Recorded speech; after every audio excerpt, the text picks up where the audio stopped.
Chapter 109. Even though she had lived in this world for more than 10 years, Jingwan had only heard about the grand occasion where the top scholar, the second scholar, and the third scholar paraded through the streets. It was only her first year in the capital, and she had already encountered such a lively event. Naturally, she wanted to join in.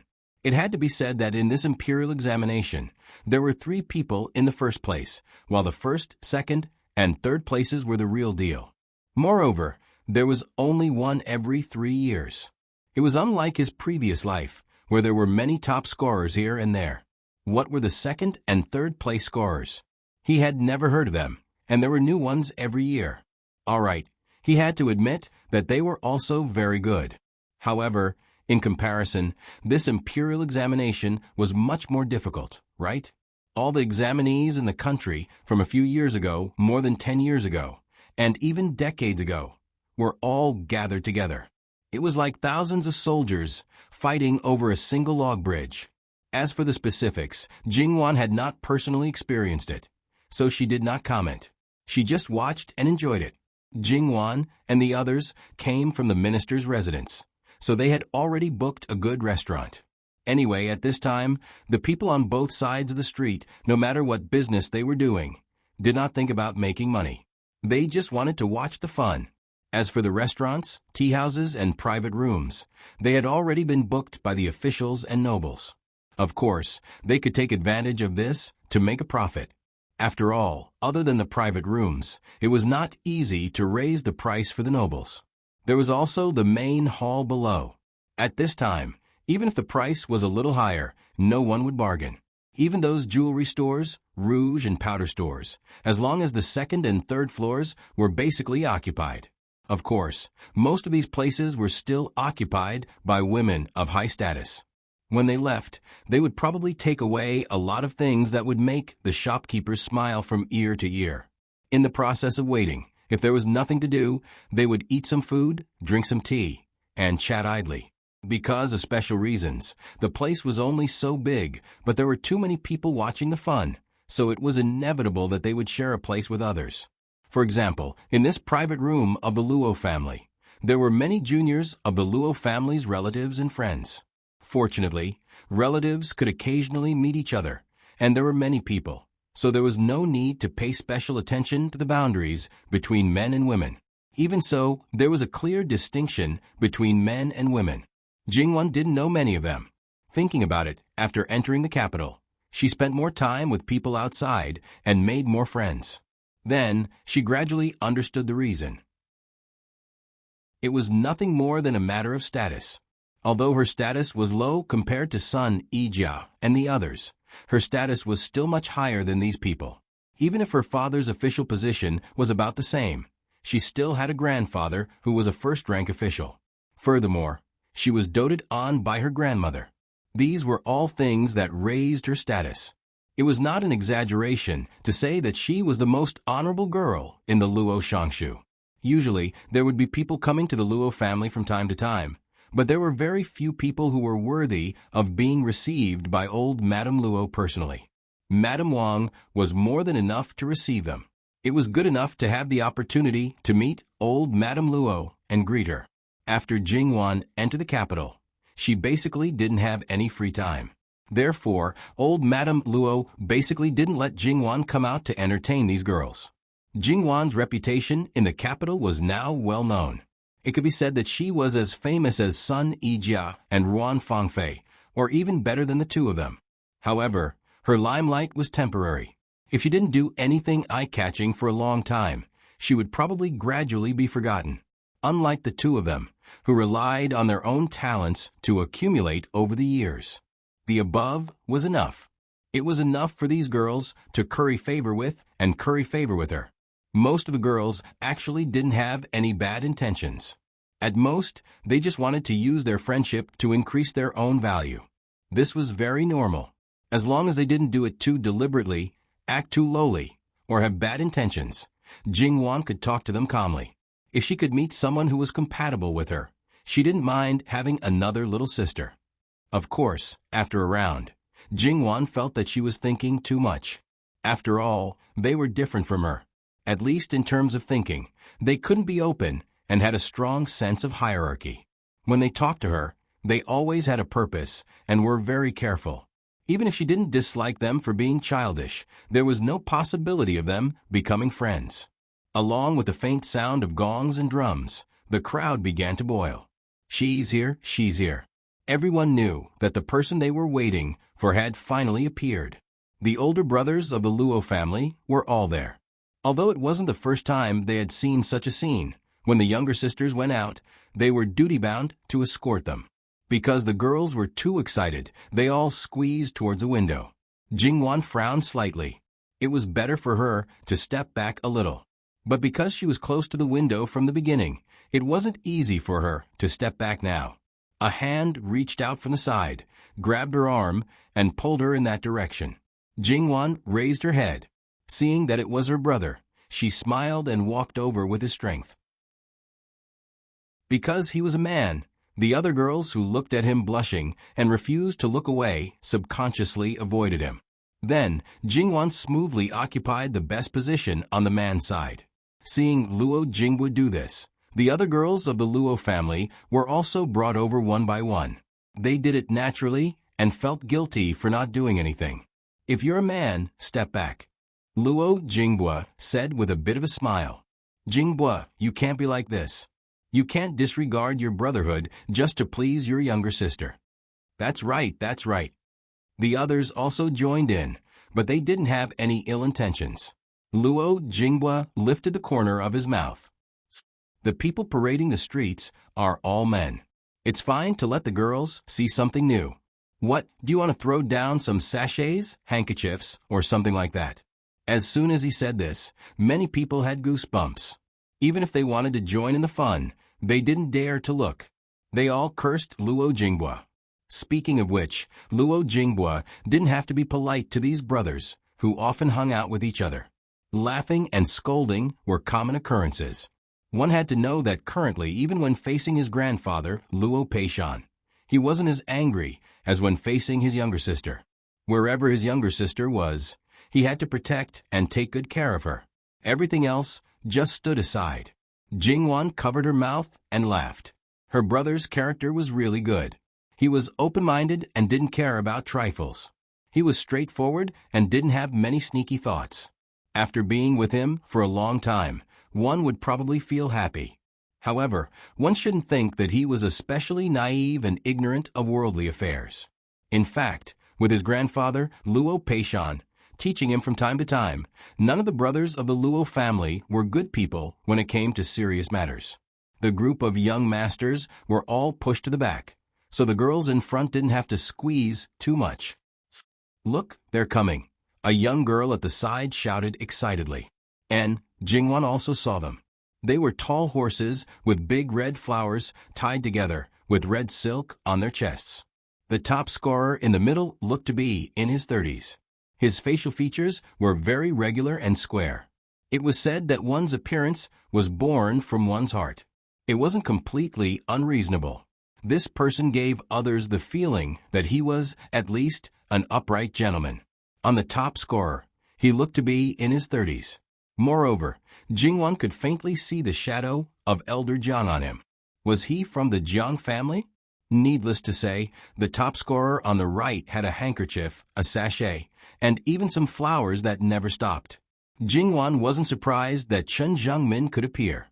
The people of the Luo family weren't surprised either.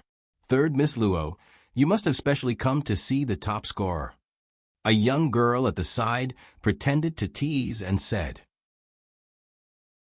When these words were said, the people of the Luo family were stunned. Even the younger siblings who were in their early teens couldn't help but look at Jingwan's expression. They might have been hidden from the adults about Li Ruyu causing trouble at their door, but they basically knew that their third sister had broken off the engagement. Perhaps they didn't know what this meant, but they knew that it wasn't a good thing. Jingwan was also very helpless about this. She clearly didn't care, but some people felt that she was very sad. Now that her ex-fiancé had become the top scorer and was favored by the ladies, she was probably even sadder. Jingwan smiled faintly. Before the court examination results are out, who knows who the top 3 will be? I'm just like everyone else. I'm just here for the fun. Looking at the three people who were getting closer and closer, the smile on Jingwan's face suddenly widened. Those who didn't know would think that she was proud of the person who came in third, but those who knew were a little confused. "Third sister, what are you smiling about?" Luo Qi asked curiously. Third sister feels that the three of them must be in a state of ice and fire. What do you mean? There's so many things falling on their bodies.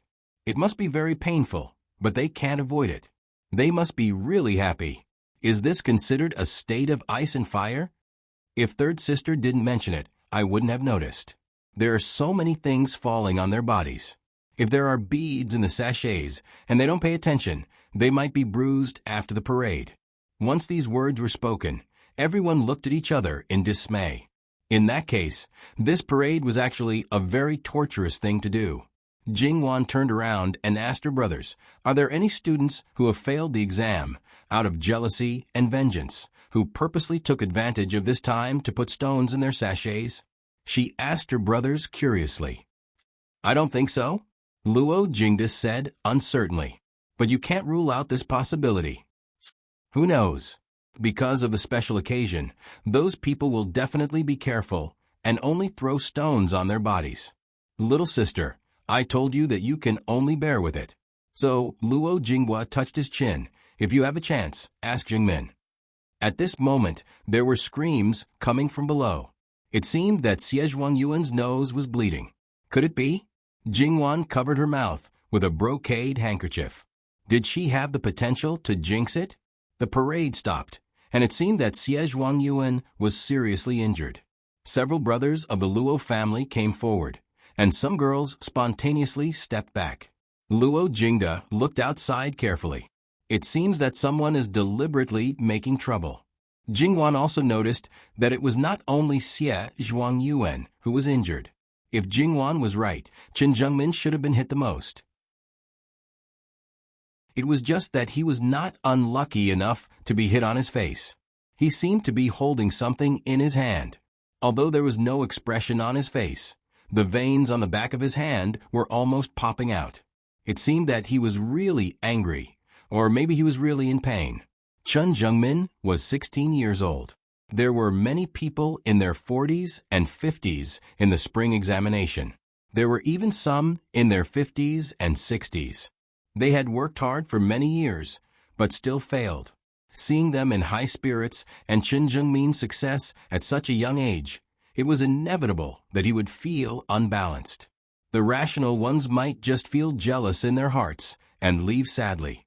But in a moment of anger, it was normal to do something impulsive. Xie Yuan's nose was simply treated. His nostrils were stuffed, and the parade continued. However, things obviously didn't end there. Some of the city guards rushed into the crowd and mercilessly pressed a few people to the ground and quickly dragged them away. "No, they are not from the city defense team," Luo Jingda said. "They are from the blackguard. The man on the horse in front of them is Zhuo Qianshi of the blackguard," Luo Jinghua said. Jingwan heard this and looked over. The leader of the parade was a young man in his early 20s. His face was a little sharp, and there was a faint evil spirit. Jingwan was not sure if the blackguard was the same as the genie guards in the history of the previous world. If it was, then this group of people was really not to be trifled with. It seems that this situation has been expected. Otherwise, the blackguard would not have been dispatched. Luo Jinghua said again, "I also know this Zhuang Yuan. He is from the Xie family. As for the second place, he is from the Jiang family. It seems that only Zhengmin can be considered as a person from a humble family. Sure enough, in this aspect, the gentry has the advantage." Luo Jingda continued, "Zhuang Yuan is representing the Xie family. If he continues to parade with this dignity, then the Xie family will be laughed at for a period of time." Luo Jingming, the second young master of the Luo family, continued his cousin's words. Today's event can be considered to be extremely lively. As the parade went away, the people who had already seen it were satisfied. They did not continue to swarm forward. Instead, they left in groups of 2s and 3s. Some of the young ladies and young ladies of the common family were laughing and joking with each other. 99% of the people were purely there to watch the fun. The real common people at the bottom did not have any feelings of jealousy. They were born at the foot of the imperial city and grew up at the foot of the imperial city. It was enough for them to be safe and happy. As the crowd gradually dispersed, the street was quickly cleaned up. People continued to do what they were supposed to do. There was no trace of the previous bustle. Seeing that it was about time, the young men of the noble families in each building walked out of the private rooms, one after another. Perhaps they wanted to take the opportunity to walk around, or perhaps they wanted to go home directly. Jingwan and the others had just walked out of the private room when they saw the person coming out of the private room next door. It was a more unexpected person.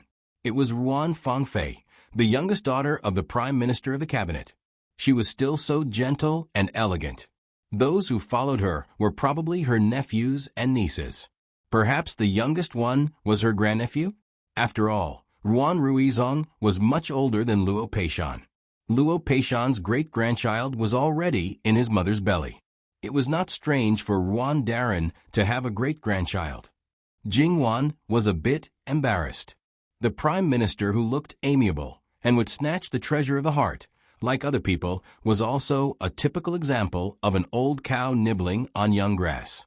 However, no one felt that there was a problem. They were used to it. If Ruan Daran still made one of his concubines pregnant at this time, others would only say that he was old but vigorous, making people envious. Therefore, one really could not use the standards of her previous life to measure the men here. Otherwise, one would feel stifled all the time. Thinking about her previous life, there was no lack of 60 or 70-year-old men nibbling on underage young ladies. In fact, the root of men's inferiority was the same everywhere. Those in her previous life were mostly restrained.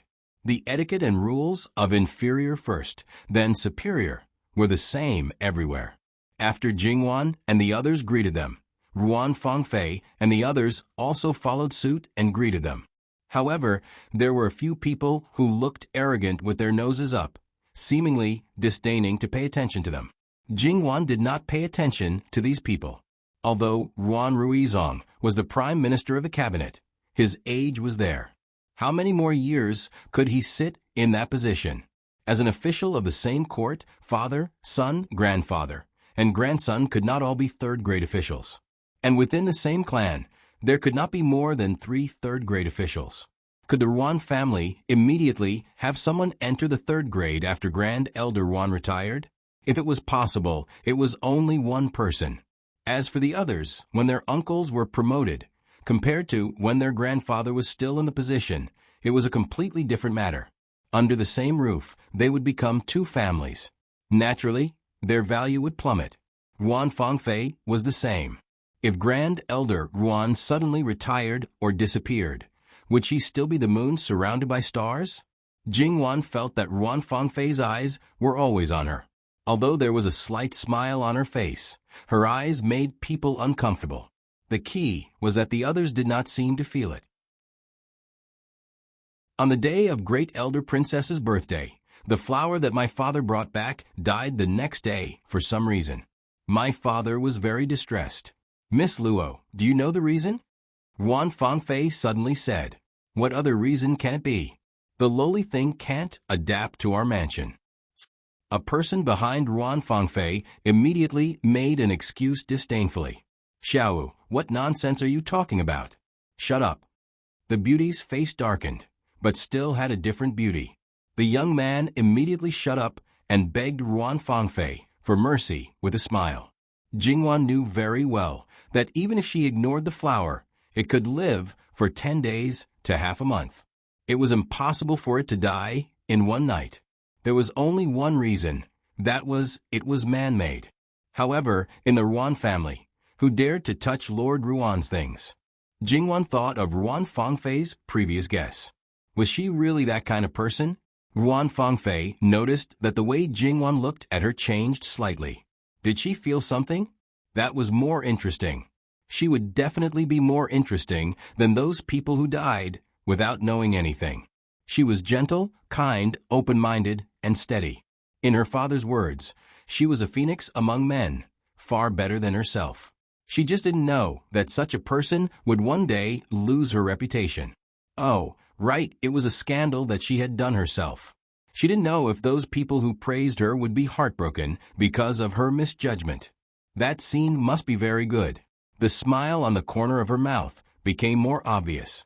Ruan Fangfei had never thought that she was that kind of person in essence. She didn't need others to frame her. When her ugliness was exposed in front of people, it really made many people want to dig their own eyes out. Jingwan's heart skipped a beat. Did she meet a pervert? Or a pervert who inexplicably targeted her? However, Jingwan immediately straightened her attitude.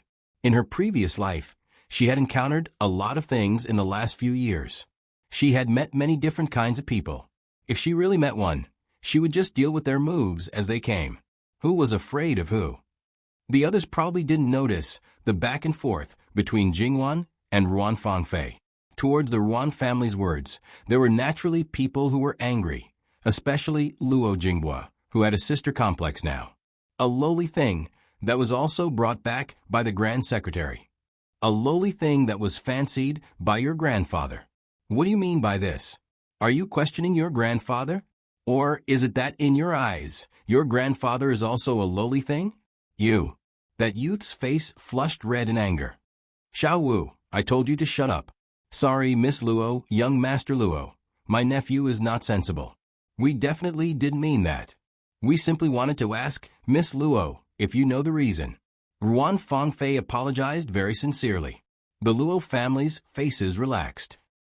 Miss Ruan, you don't need to apologize. It's just a small matter. It's not to the extent that the elders should apologize for the juniors. Jingwan didn't care about the other side's change of expression. As for the death of one knight, the biggest possibility is that the root was injured. Maybe it was a child's mischief, or maybe someone accidentally spilled hot water on it. Ruan Fangfei seemed to be enlightened, or it's because the servants didn't take it seriously. This idea was really vicious. Now, Jingwan was at least 70% sure that it was done by Ruan Fangfei. Naturally, there were not only these two families here. Other families appeared one after another. Even those who had a higher status than Jingwan took the initiative to greet her. It could be seen that what happened in Great Elder Princess's mansion had a great impact. Ruan Fangfei received the same enthusiasm as before, but she was unhappy in her heart. They parted ways and went their separate ways. Jingwan saw that her sisters seemed to be very interested in the outside world. In fact, she was also a little interested. After all, she hadn't had a good time since she came to the capital. However, today was indeed not the right time. Luo Jinghua got married only 3 days ago, and the family was still busy. It was not easy for them to come out and join in the fun today. After a few days, I'll take you out for a walk. Jingwan was a little rich woman among the sisters of the Luo family. As for how much money she had, no one knew, but it was definitely not a small amount. If they went out with her, they would naturally get some benefits. Luo Qi knew this best, so she nodded vigorously. After returning to the Luo family, they went back to their own courtyards and went to the begonia house. Miss, I think there is something wrong with Miss Ruan. You'd better stay away from her in the future. Not only did Li Hongyuan tell Nanny Gong, but Nanny Gong also noticed the clue. Before leaving the capital, Nanny Gong was also Li Hongyuan's secret guard. But these secret guards had their own things. Nanny Gong might have been prepared by Li Hongyuan for Jingwan from the beginning, so she had less time to show up and didn't know much about Ruan Fangfei. The Ruan Fangfei she knew was also the one the world knew. Li Hongyuan did not deliberately remind her. Before she entered the capital, she had told Jingwan about Ruan Fangfei. Most of the things she said about Ruan Fangfei were positive. After being in close contact with her, even if she still knew nothing about the real Ruan Fangfei, she would probably feel something. Nanny, don't worry. I won't have any contact with her under normal circumstances. If I really meet her, I'll be careful. Nanny Gong looked at Jingwan and asked, Miss, you've noticed it? How can I not notice when I'm being targeted? Nanny Gong raised her eyebrows. So, Ruan Fangfei deliberately showed her tail in front of Miss and let her notice it at the same time? That was right. If not, Ruan Fangfei would be the first to be noticed by her father. There will be a Chonglin banquet tonight. Probably tomorrow, the matter between Li Ruyu and Cousin Min will be solved. In fact, Lu Qingdi was anxious. Before tomorrow, before lunchtime, Jingwan received a message from Madame Luo that she would be taken to the palace in the afternoon. She didn't say anything more. Jingwan was speechless. Grandma really trusted her so much. Was she sure that she wouldn't be timid? And didn't she have any taboos about what she was wearing? Well, Nanny Gong used to be an aunt in charge in the palace. Although she had little power, she still remembered the rules and etiquette clearly. Did Jingwan have stage fright? Of course not. In her previous life, she was taken by her scumbag father to see the world when she was only the size of a palm. As she grew up, that scumbag climbed higher and higher, and the people she met were naturally of higher status. It would be strange if she had stage fright when she was used to it. After lunch, Jingwan dressed up and went to the main courtyard. Then, for the first time, she saw Madame Luo in the dress of a first-rank madam. She felt a little different from the usual Madame Luo. Even though she still had the same expression, she still made people feel that she was much more dignified. Madame Luo looked at Jingwan from head to toe and nodded with satisfaction. Nanny Gong is very attentive. Madame Luo, you flatter me. It's my job. Because her skills were not as good as other places, Jingwan only brought Nanny Gong with her, and Madame Luo only brought a steady maid. It was Jingwan's first time coming to a place like the palace. It was not much different from the ancient ruins she saw in her previous life. There were carved railings and painted buildings, and it was magnificent. However, those in her previous life were probably just for people to visit, and it lacked the aura of people who lived there for a long time. The biggest characteristic of the palace was probably its strict rules and tight security. They got off the carriage outside the palace gate, and then they had to walk step by step to show respect to the royal family. However, the palace was such a big place. It was okay for young people, but if they were older, it would be a bit difficult to walk all the way to the harem. Fortunately, it was already spring, and there was no coldness of winter, nor the heat of summer. Otherwise, it would be even more annoying. The royal family only cared about their dignity and did not care about human feelings. It was really unlikable. Jingwan was in good health, so there was no problem for her to walk faster or slower. However, Madame Luo could not. At first, she could barely maintain her speed, but later, she became slower and slower. In these years, Jingwan spent a lot of effort to take care of Madame Luo's health. She could not ignore Madame Luo's health just to not let those so-called nobles wait for a long time. Therefore, when Madame Luo wanted to speed up, she deliberately slowed down. Wan. Madame Luo did not know what to do with Jingwan's temper. When it came to her health, her granddaughter was like a stubborn donkey. No matter what anyone said, it was useless. Her slow speed was comparable to taking a stroll after a meal to aid digestion. It was very leisurely. The eunuch leading the way could not help but urge, "Hurry up, nobles." Jingwan pulled a long face. "Don't you see that my grandmother's old and can't walk fast? What if she gets tired? Can you bear the responsibility? Or are you saying that after becoming a eunuch, you have forgotten your ancestors and don't know filial piety?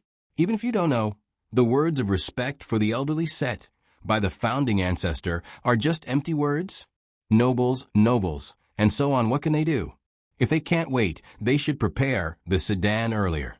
Could it be that their own mother and grandmother also rely on a pair of legs to enter the palace and have to be in a hurry? The more Jingwan said, the angrier she became. What was this all about? The eunuch's face suddenly darkened. Jingwan's words were not malicious. She even accused her of despising the founding ancestor. Wan. Madame Luo was also anxious. These words were really disgraceful. How could she lose her sense of propriety at this time? What? Despising nobles? Disrespecting the royal family? Is 20 strokes enough? If not, add 20 more. Did Jingwan not have a temper? Sorry, when her temper was up, even 9 oxen could not pull her back. Although there were only a few people nearby, further away, there were palace servants coming and going, as well as palace guards. Jingwan did not deliberately lower her voice. Almost everyone heard it. Hiss, whose family's daughter was this? She was too bold. Jingwan's face darkened. The eunuch also knew that he had met a stubborn master. What should he do? Admit defeat? He still had some status in the Kunyi Palace. If he admitted defeat this time, wouldn't everyone step on him next time? Moreover, this sedan was not ordered by the higher-ups. Who would dare to use it casually? Madame Luo saw Jingwan's stubbornness and sighed slightly. She did not say anything. In the end, this granddaughter of hers was looking out for her. For a moment, the situation was in a deadlock. What's going on? A man's voice sounded from behind. Jingwan turned around and saw 4 men getting down from the palanquin. This time, she was furious. A group of men with good arms and legs, but they don't know how to walk. They need people to carry them. The 4 lords, the 4 princes, no matter how slow they were, could see that Jingwan was angry now. Li Hongming, who just spoke, was facing Jingwan's anger directly.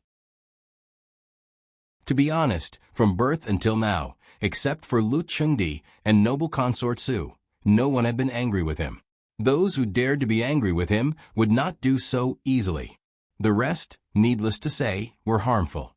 Anger flashed in his eyes, but he still smiled good-naturedly. What made 3rd Miss Luo so angry? 3rd Imperial Brother, are you blind or deaf?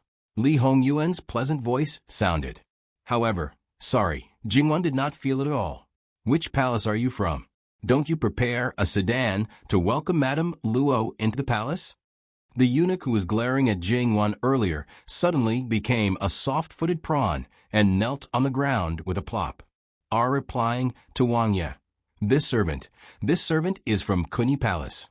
Oh, someone from the Empress Palace. Although Li Hongyuan just repeated it lightly, everyone knew what he meant.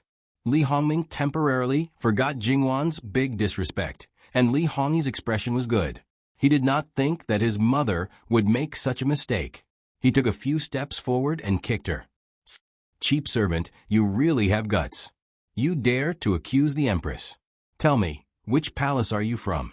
Prince, please spare me, please spare me. This servant is really from the Kunyi Palace, really. Big brother, don't be angry. Whether you are from the Empress Palace or not, you will know later. It's more important to quickly ask someone to bring the sedan. Li Hongming turned and bowed to Madame Luo. Madame Luo has been tired. Prince is too polite. This servant is not tired. Li Hongming smiled and looked at Jingwan. 3rd Miss Luo's expression said otherwise. Jingwan was expressionless. This servant is not grandmother. Naturally, I don't know if grandmother has been tired. However, after walking for so long, this servant feels that her feet are sore. Grandmother is old but strong. Her body is probably better than this servant's, so she doesn't feel tired. After all, the old people are still active now, but young people like us have become soft bones.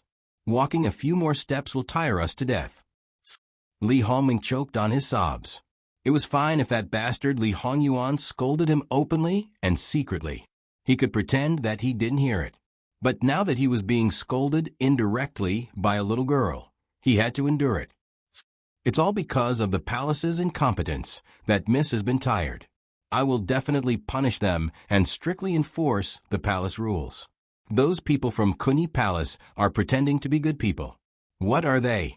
Jingwan sneered in her heart, but her expression still did not ease.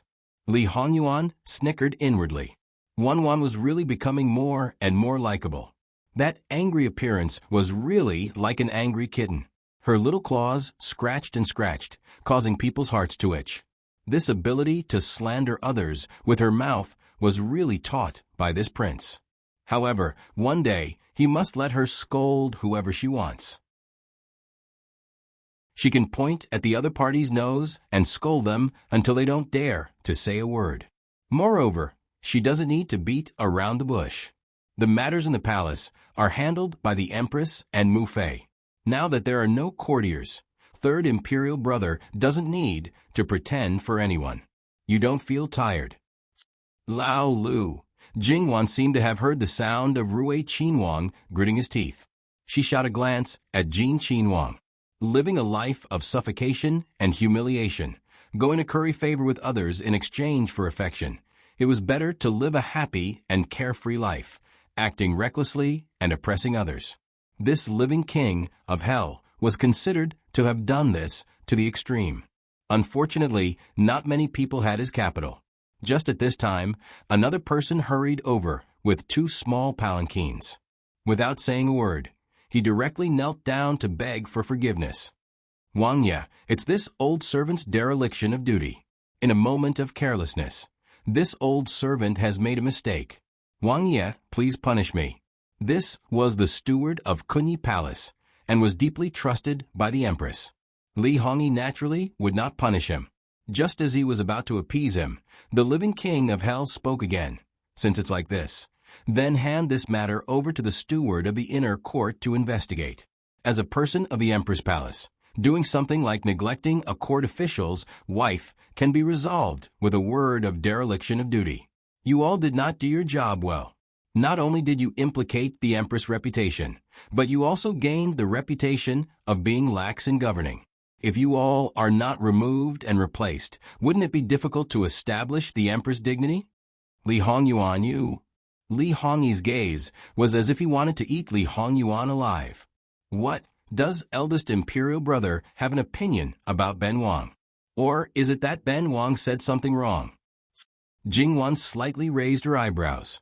Should she say that he was indeed the living king of hell? Grabbing a handle, he directly stepped on it to death. Ask Prince Rui. Did he dare to say this? Did he dare to so brazenly offend the empress? Even Lu Qing Emperor had to give the empress some face many times.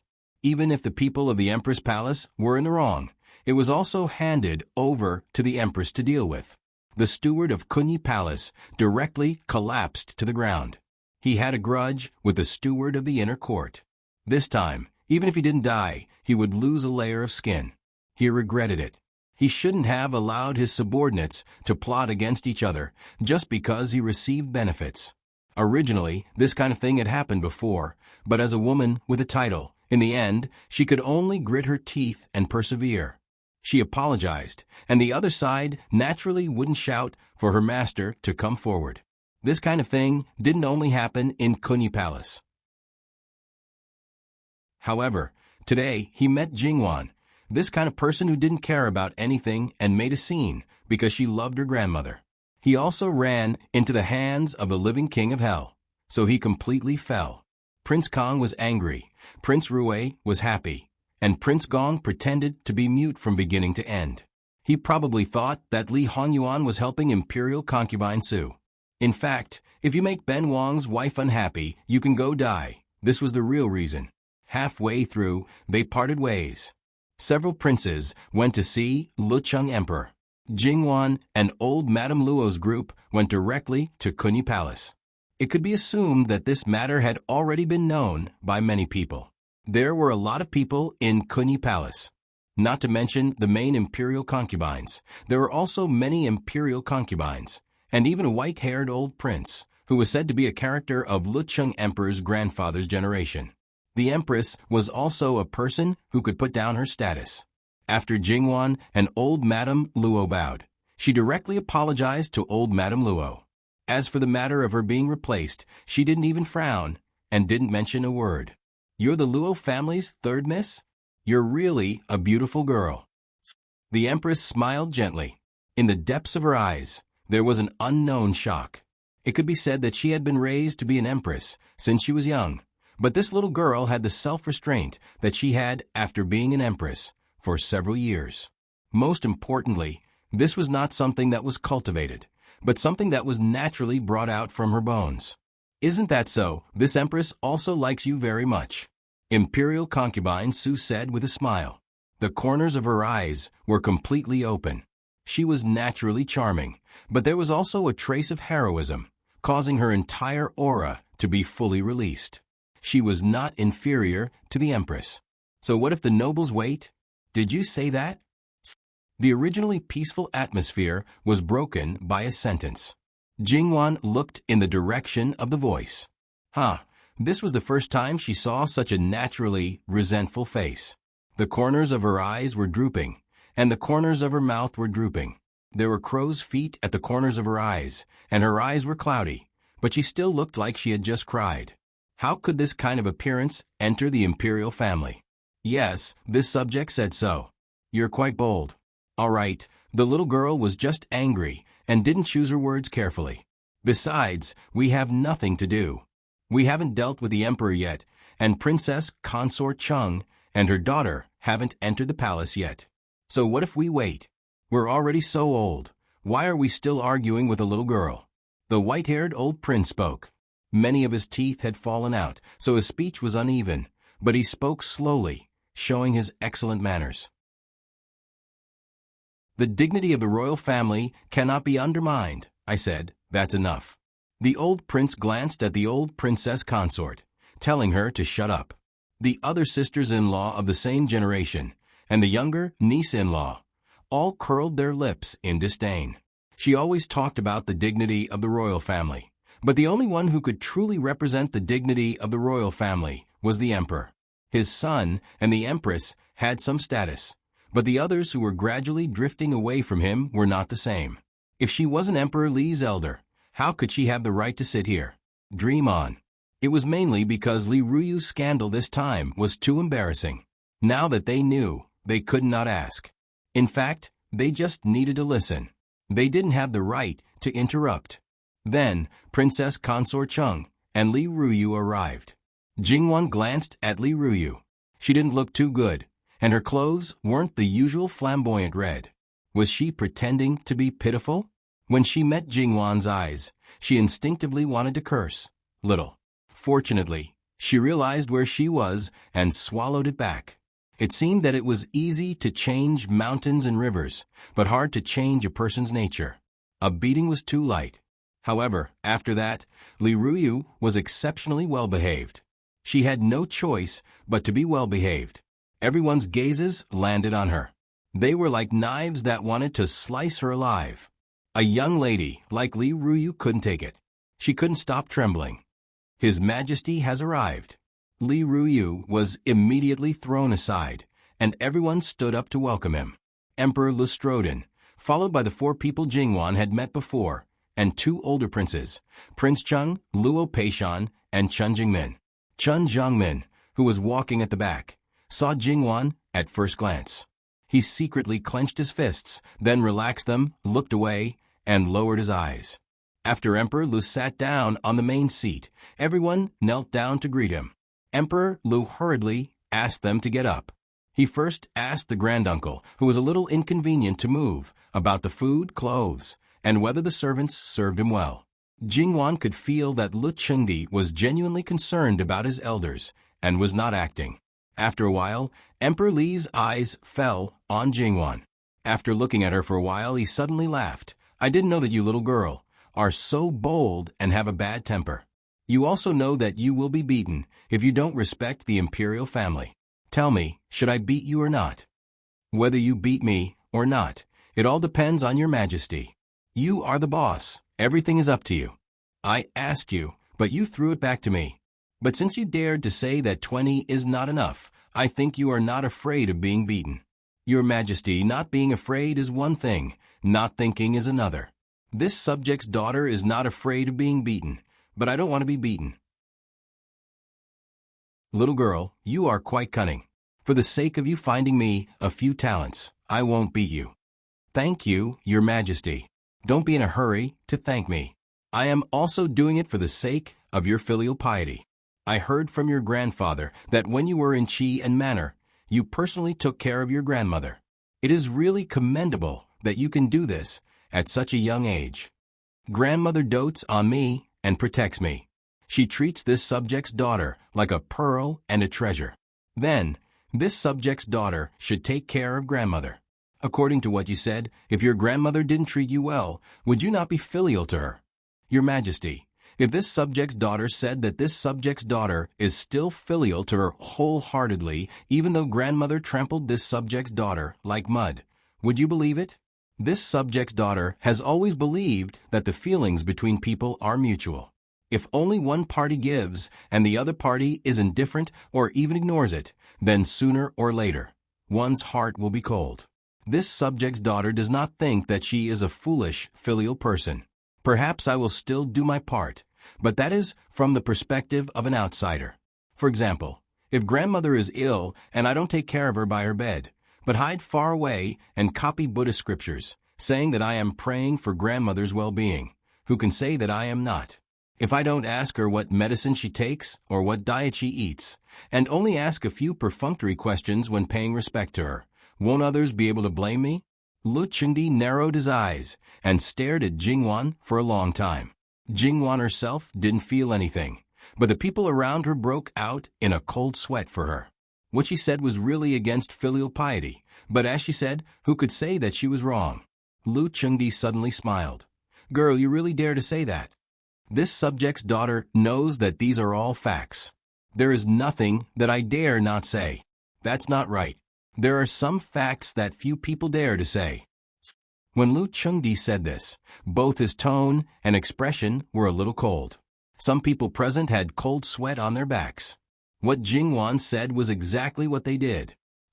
That's for an outsider to see. That was the worst part. However, as the emperor, it was a serious crime for his son to pry into his illness. So these were all bullsh *t. Whether or not they had the heart, was not only reflected in this point. Lu Chengdi recovered his smile in an instant. "Little girl, go sit in the side hall first, or go outside for a walk. After I deal with this matter, you can come back and chat with me." "Yes, Your Majesty." Jingwan bowed to the others one by one and smiled at Madame Luo before leaving. "Madame Luo, I heard a lot about that little girl from Minister Luo. How about you tell me about your affairs in Qian Mansion? If Your Majesty doesn't find those trivial matters annoying, this subject's wife will tell you everything." Madame Luo knew what Lu Chengdi wanted to hear. "Our family's third daughter is a good child who has been doted on since she was young. She said that the feelings are mutual, which is true. This subject's wife was seriously ill in the early years, and it was very repetitive. Wanwan didn't do anything else but accompany me all day. I told her to stay away so that she wouldn't pass the illness, but she always smiled and said that she wasn't afraid. If you were really angry and drove her away, she would come back in less than 2 hours. She would tell you in a soft voice what she had done in the past 2 hours, what she had seen, where a beautiful flower had bloomed, where a bird had fallen from a tree, or what story she had heard from the teacher. She would tell you everything in great detail. For a person who was sick and couldn't leave the house, there was nothing more comforting than hearing these things. When you were really tired, she would be quiet again. I don't know if that girl knows something, but I don't know how many times I could see her when I opened my eyes. Whether she was reading or writing, she would always find out what I needed before the servant girls. Before you could open your mouth, she would sweetly call you grandmother. That soft and gentle voice could instantly calm the panic in my heart. Madame Luo was immersed in the meeting. As she spoke, she couldn't help but wipe her tears. In the early years, I had many grandchildren by my side, but none of them were like this girl. Even if they learned from Wanwan, they were absent-minded. It was annoying to look at them. And every time the doctor came for an examination, Wanwan would be more anxious than anyone else. She would ask the doctor many questions repeatedly.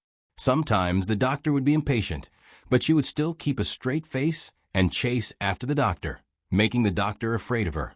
Speaking of this, Madame Luo couldn't help but laugh. If this happened again, the doctor would tell her in detail.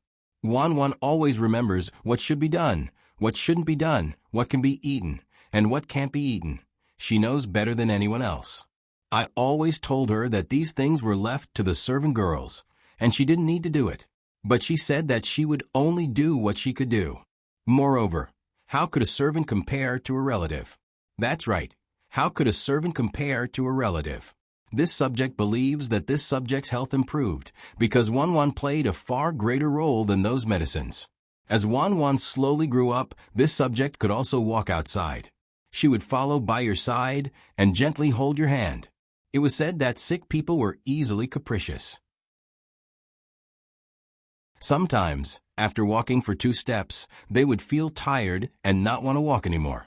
The doctor said that this subject's wife needed to walk more. She was like coaxing a child, incomparably patient and patient. In fact, she was the child that needed to be coaxed. Seeing her like this, who could bear to refuse? How could they not care for her in the depths of their hearts? Moreover, Wan had been smart since she was young. She could always think of some strange, but especially useful things. This subject's wife couldn't leave the house for a long time, so she thought of a way. She had the carpenter add wheels to the chair and nail a pedal that could be placed on it. She used this method to bring this subject out. She was also worried that the roads would be uneven and bumpy, so she had people lay down bluestone slabs in and out of the residence. It could be said that she had put in a lot of effort. 3 years ago, this subject's wife, other than Fourth Uncle's family, was only Wan. In fact, the people in the capital didn't know that this subject's wife fell seriously ill again. This subject's illness came with a vengeance. This subject almost died. 3 days. This subject's wife was unconscious for 3 days. Wan also didn't sleep for 3 days. She probably didn't know that this subject's wife was conscious. The first time she found out, she was so angry that she didn't even recognize her family. She poured a torrent of abuse on her Fourth Uncle's family because they said that this subject's wife couldn't take it anymore. At that time, she couldn't swallow the medicine anymore, so she thought of ways to force it down. From the beginning to the end, she held this subject's wife's hand tightly and talked nonstop. This subject's wife could feel her tears falling on my hand, but you couldn't hear her cries. This subject's wife thought, my good granddaughter is still so young, and her mother is so unreliable. If this subject's wife left like this, she would have no one to love her, no one to take care of her, and wouldn't she have to shoulder everything on her own? How could I just leave her like this? This subject's wife had to watch her grow up, watch her get married, watch her have children, watch her live a happy life. Unfortunately, Wan's marriage didn't go well. Old Madame Luo's gaze fell on Chen Zhengmin. Everyone also looked at Chen Zhengmin. His head was buried so low that his expression couldn't be seen. However, everyone could feel that he was suppressing himself. He was trying his best to endure. If it wasn't for Wan, this subject's wife's grave would have grown grass long ago. This isn't just a saying. Therefore, Your Majesty, please don't blame Wan for being disrespectful to the imperial family. She didn't do it on purpose. The main thing is that this subject's health is involved. She's like a cat whose tail has been stepped on. Old madam, you're thinking too much. I originally didn't blame her, but after hearing your words, I'm even more likely to blame her. Then, now Ruyu, tell me, what exactly is going on with you scheming against Chen Zhengmin? I don't want to listen to your sophistry. I just want to know what the truth is. I didn't wait for a few days in vain. I've already investigated everything that needs to be investigated. Now, I'll listen to what you have to say. As a princess of the imperial family, you did such a shameless thing and brought shame to the imperial family.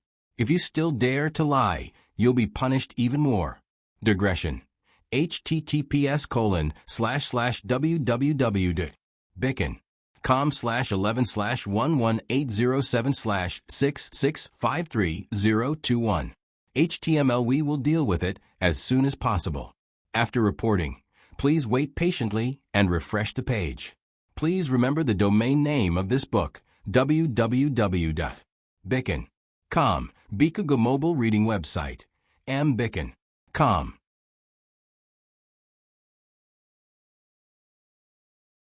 Chapter 110. While waiting for Li Ruyu to speak, the two of them were probably not the only ones with complicated feelings. As for Luo Peishan, he really didn't know that his old wife almost died 3 years ago. He had always known that he owed his old wife a lot. Fortunately, he had an obedient and delicate granddaughter like third girl to accompany her and take care of her. Otherwise, he would have to treat his granddaughter better in the future. It wasn't just because of his old wife. As the girl said, feelings were mutual. Moreover, this girl was someone who would treat you well 10 times better if you treated her well. Wasn't Jinggua's matter the best proof? He also wanted to experience the feeling of being treated wholeheartedly by his granddaughter. Now that he thought about it, why didn't he get along well with his granddaughter at that time because of his parents' death? Why didn't he think of taking more time to accompany his sick wife? However, it was strange. According to his old wife, Third Girl was always by her side. Why was it that the number of times he saw her could be counted on one hand? It shouldn't be. Li Honyuan fell into silence. Before Wan Wan came to the capital, although he had been paying attention to her for the next few years, the hidden guards had only sent back a few words. How could he have the feelings of the person involved? He thought that he was a cold-hearted person who had seen through everything in his previous life. He even suspected that if Wan Wan hadn't died in his previous life, and he could have gotten what he wanted in the end, then when he had another chance in life, he might still want to marry Wan Wan, but he shouldn't have such a deep obsession. But in reality, after listening to old Madame Luo's words, he felt that his obsession would only be deeper. It was said that he was the final winner in his previous life, but the victory was too tragic. He had to spend several years to rectify the situation and stabilize the country. His body couldn't take it anymore. If Wan Wan was by his side, she would definitely be by his side at all times, taking care of him carefully and never leaving him. She has been taking care of your sickly body for 10 years. When you have a healthy body, will you abandon her? No, he would only hold her tighter in the palm of his hand, occupying all of her care and attention, stingily sharing it with others. Wan Wan had touched him beyond his imagination. If he couldn't get what he wanted in this life, he would probably go crazy. Moreover, he had always thought that imperial concubine Su treated him wholeheartedly, except for one or two things. But obviously, that was not the case. She was truly wholeheartedly devoted to him and would definitely not mix in anything bad. The other people present, especially those old princes and princesses, used to think that their children were very filial and showed off outside from time to time. Fortunately, they didn't meet someone like Madame Luo. Otherwise, wouldn't they be waiting to be slapped in the face? It was said that without comparison, there was no way to distinguish between good and bad. Compared to Madame Luo's words, she even began to suspect that those juniors were acting. There was a saying that touched his heart the most. How could servants compare to family? Thinking back, how correct it was. If you were surrounded by servants who were meticulous and considerate, you would probably feel annoyed and rarely smile. However, if your family was by your side, even if it was just a casual chat, you would feel happy. As expected, none of those filial sons and grandsons were truly attentive. Otherwise, how could they not know what the elderly really needed? After the suspicion, they were a little angry. After the anger, they began to envy. Why didn't they meet such a good grandchild? This Luo Chuncher was too lucky. Therefore, this group of living ancestors began to nitpick after returning. In the past, everything was good, but now everything was not pleasing to the eye. However, these living ancestors still had a temper and refused to say what their children and grandchildren did not do well. In their minds, if the other family's granddaughter could think of it, could it be that they were made of wood and couldn't think of it? This made the children and grandchildren badly battered. Those who were truly filial repeatedly begged for mercy when they were lectured. As for those who were really just putting on an act, they were caught off guard and thought that they had exposed themselves. In a moment of carelessness, they panicked. This time, they really exposed themselves. Well, they didn't get the treatment they wanted for the time being. Instead, they exposed the true and false feelings first. Naturally, they were furious when they found out that they had spoiled an ingrate. Jingwan probably didn't expect that she had inadvertently cheated so many people. At the moment, Li Ruyu stammered for a long time and couldn't say anything. As for Commandery Prince Cheng, his heart was like dead ashes after Madame Luo's words. After hearing Emperor Li's words, he was completely numb. Therefore, when Li Ruyu looked at her for help, she didn't respond at all. Ruyu, you don't need to look at your mother. His Majesty is asking you. You just need to tell him everything in detail. The Empress said lightly.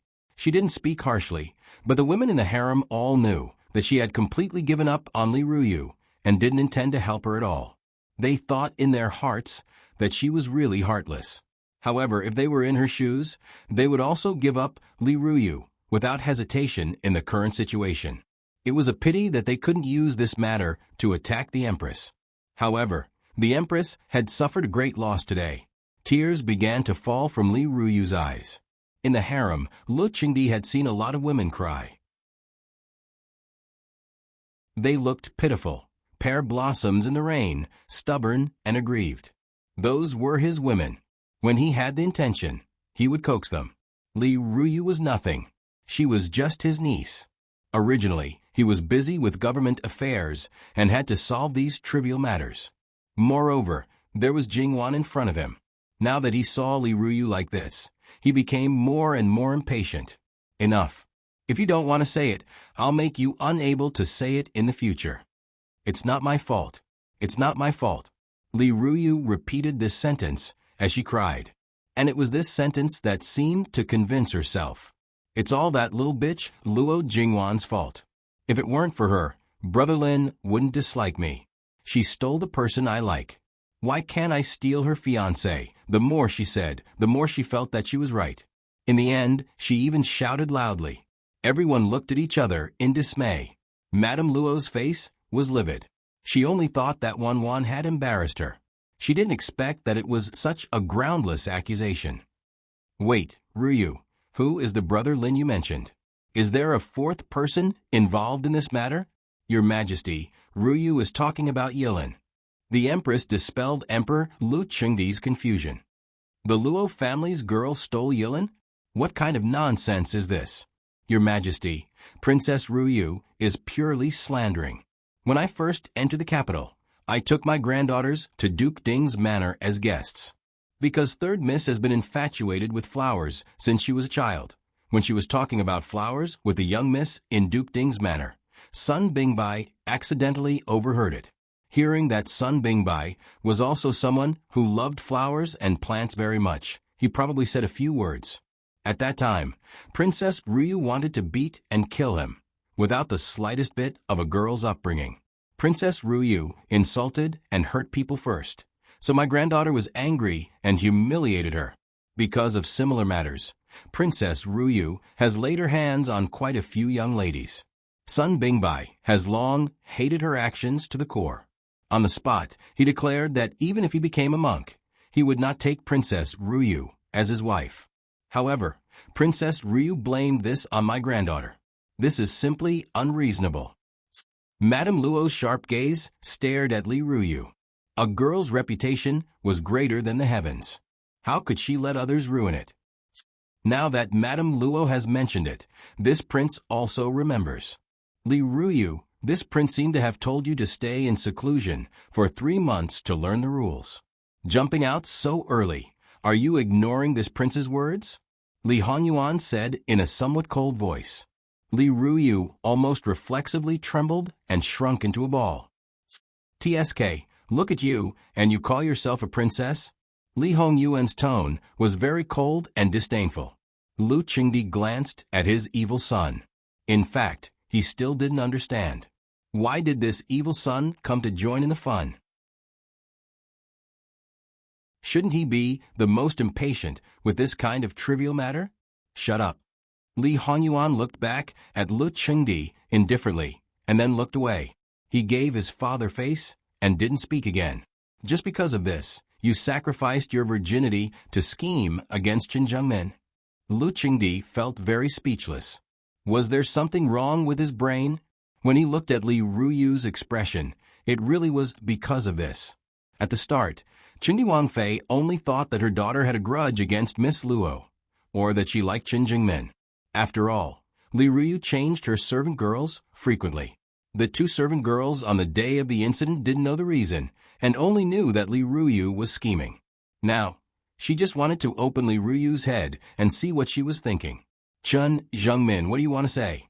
Emperor, can I ask Junju a few questions? Lu Qingdi nodded. Qin Zhengmin looked coldly at Li Ruyu.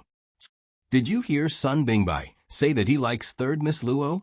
Li Ruyu dumbly shook her head. Have you heard or seen them interact in private? Li Ruyu continued to shake her head.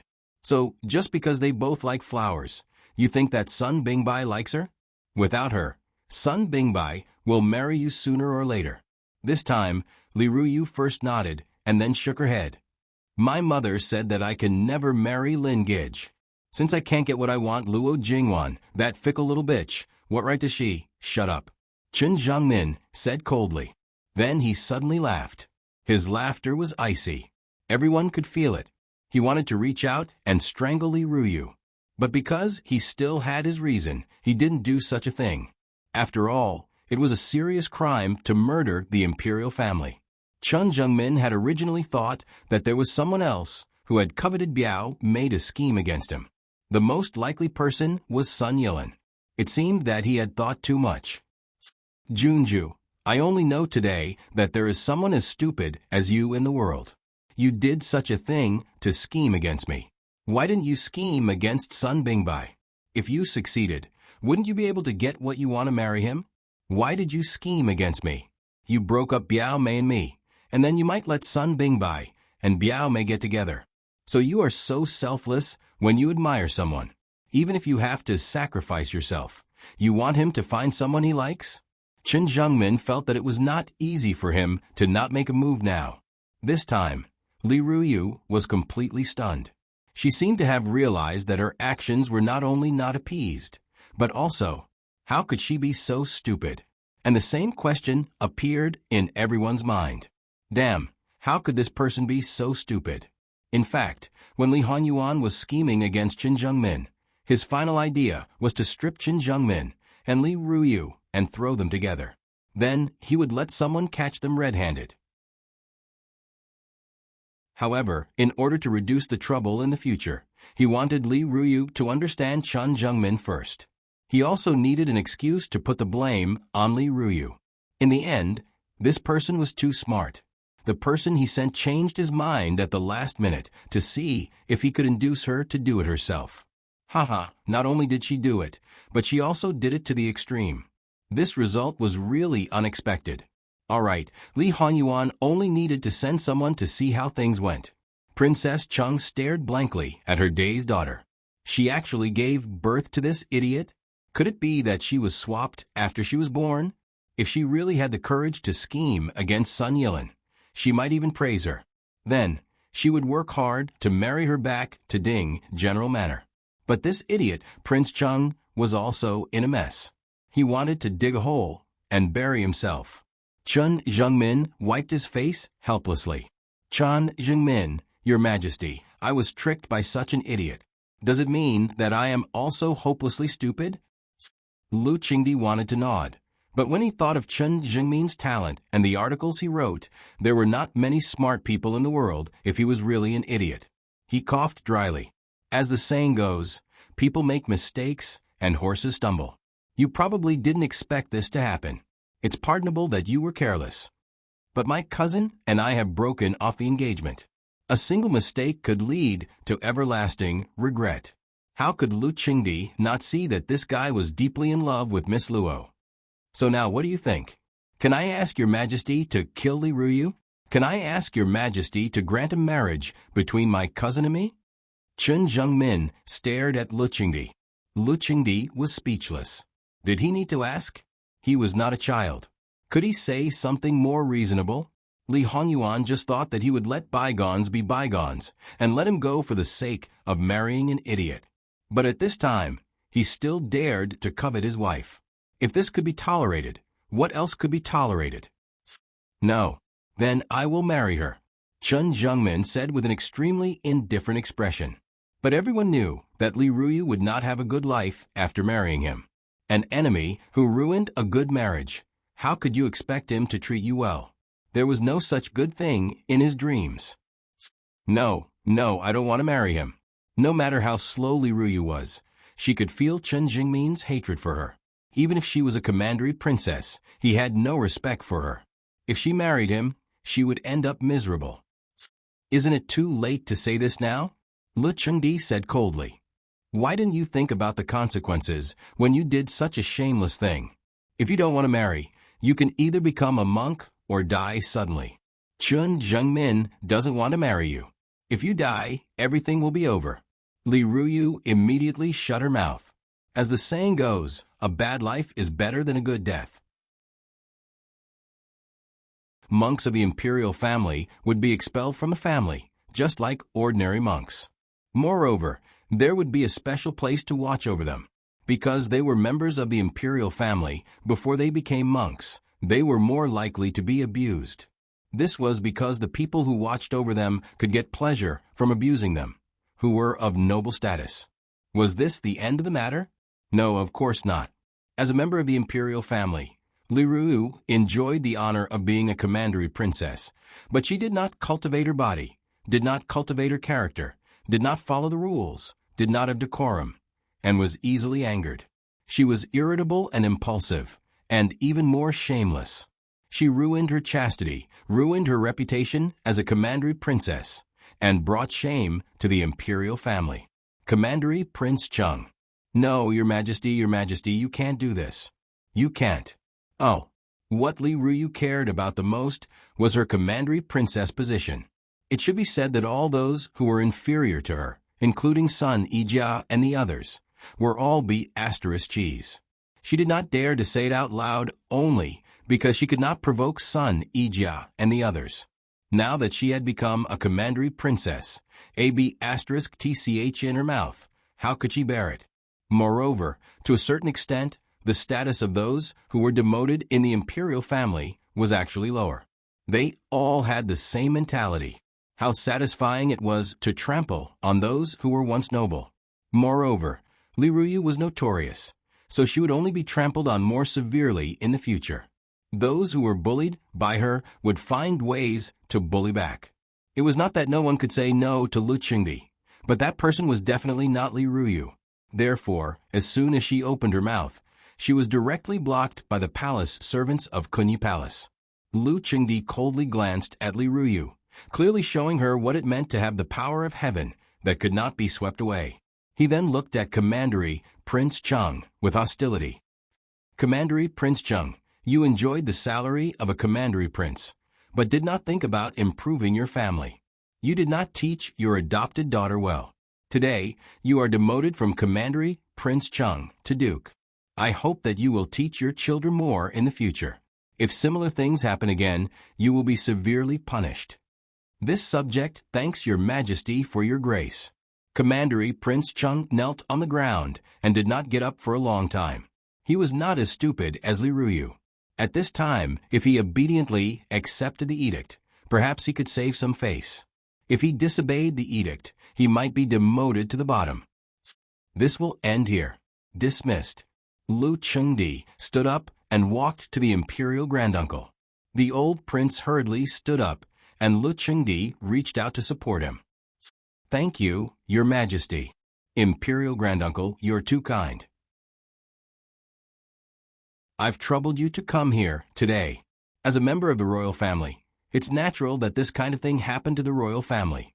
However, Your Majesty has handled it properly, and we old guys don't need to say anything. Even though they were members of the royal family and had a lot of say in some aspects, they also had to know that it was better not to intervene in things that the emperor needed to deal with. If they dared to take advantage of their seniority, they would not have a good end. Originally, this matter should have been handled by the empress, but it was Luo Peishan who brought it up, and he had not been idle these days. If people thought that Commandery Prince Chung was demoted only because his adopted daughter did not teach him well, they were very wrong. Many people wanted to push Commandery Prince Chung down. In addition to the fact that Commandery Prince Chung was not liked, it was also a factional struggle. On the surface, Commandery Prince Chung was the son-in-law of Ding General Manor, so he naturally belonged to the Empress's faction. Therefore, it was not appropriate for the Empress to deal with this matter. So Lu Qingdi made the decision to deal with it personally. Now that the fun was over, the concubines and members of the imperial clan could leave. As for the princes, it was their own business whether they wanted to find their mothers, deal with official business, or leave the palace to do their own business. As long as it did not affect the business, Lu Qingdi did not bother to pay attention to them. Madame Luo wanted to immediately take Jingwan out of the palace, but Lu Qingdi said that he wanted to talk to Jingwan. Therefore, Madame Luo stayed in the Kunyi Palace. When Lu Chengdi stepped out of the gate of the Kunyi Palace, Lu Chengdi suddenly stopped. Empress, I don't want to see this kind of thing again. Yes, Your Majesty. This kind of thing did not only happen in the Kunyi Palace. With Lu Chengdi's words, the Empress did not hesitate to rectify it. If others could dismiss her people, as the head of the harem, it was not difficult for her to dismiss people in other palaces. While Madame Luo was changing clothes, Prince Kong wanted to leave at this time, but the Empress stopped him. My son, how about letting third Miss Luo be your step-princess? She is 14 this year and will be of marriageable age next year. At that time, you can remarry. Prince Kong was surprised. He originally wanted to say that the status of Luo's third young lady was a bit low, but on second thought, even if he wanted to marry a noble lady, there was no suitable one now. Besides, it was only a second Wang Fei, so it should be better if her status was lower. Another advantage was that the threat to the legitimate son left behind by the first wife was relatively low. Most importantly, how could he say no to what his Empress mother had decided? It's fine as long as mother decides. The Empress looked at him indifferently. I know what you are thinking. You dislike her status, but she may not like you. Don't think that all the girls in the world will yearn for the royal family. What's more, we are not the only ones who have eyes on this girl. Although her status is low, there are a lot of young masters of equal social status for her to choose. From Chun Jungmin, it can be seen that the Luo family doesn't choose her husband based on social status. Besides, because of what happened in Great Elder Princess's mansion, her social status has doubled. You also saw the situation in the palace examination today. Your father praised her highly, and there are many noble families who want to marry her. It's not easy for her to be your step-princess. Then, what should we do now? Mother, please tell me. Before seeing this girl, I actually want Yilin to marry her. After seeing her, maybe she is more suitable to be your princess. Putting aside her family background, this girl is definitely more presentable than your previous consort. Prince Kong did not expect his mother to think so highly of third Miss Luo, but he believed in his mother's judgment. She rarely misjudged. Mother, after seeing her, Lady Su will not give up easily. What's more, Ijia has married into the Luo family. They will naturally want to capture this girl. Lady Su does not have a suitable son, but her maternal family does. Her cousin is the right commander-in-chief, and she has a son who is also very outstanding. Now we can't do anything, so we will wait and see. After all, the Luo clan's attitude towards this matter is also very important. You have to know that unless your imperial father decrees the marriage, the Luo clan has the possibility of rejecting the marriage. But in fact, your imperial father also knows that this young lady is involved in a lot of things. It's already good that he can sit by and not help either side. While old Madame Luo is still in Kunyi Palace, I will sound her out later. At this time, go to your father's place. If the other brothers are not here, you can go do your own things. If one of them is here, you can stay. Therefore, in order to maximize the benefits for people like them, not to mention the matter of changing relatives, they could even change a few more people. Yes, mother. Prince Kong was about to leave when he remembered something. Mother, the chief steward in your palace. What, my son? Do you think I only have one available chief steward? This son is overthinking. This son will take his leave. It's only one chief steward. Without one, I can still bring up 8 or 10 more. The Empress was quite indifferent to this point. If one person could really affect the overall situation of her Kunyi Palace, then she could not continue to be the Empress. When noble consort Su brought her 2 sons to Jade Essence Palace, she was also talking to them about Jingwan's marriage. As the Empress guessed, noble consort Su's first choice was her cousin's son. The Empress's first choice was son Yilin. Now, I'm afraid the Empress prefers third Miss Luo to be her daughter-in-law. Therefore, the women in the harem were not much different from each other. Li Hongyuan seemed to be listening casually, but in his heart, a storm was gathering in his eyes. Although he knew that Wan would be spied on and schemed against if she broke off the engagement, he couldn't help but be furious when he heard these people betrothing Wan to this person, and that person without considering her own thoughts, let alone her happiness. Although these things, whether they considered or not, Wan could only belong to him in the end. However, whether they considered or not affected Li Hongyuan's perception of them. If they considered her when they schemed against Wan, then when he dealt with them, he might be gentler. Yuan, what are you thinking about? Noble consort Su suddenly turned to look at Li Hongyuan as she spoke. I'm bored. I also think that you've been really bored recently. Otherwise, you wouldn't have come to the palace today. Li Hongyuan faintly hummed in acknowledgement. When he heard how Wan asked Luo Jinghua to guard against other women, he knew that Wan was very disgusted with those people and those things.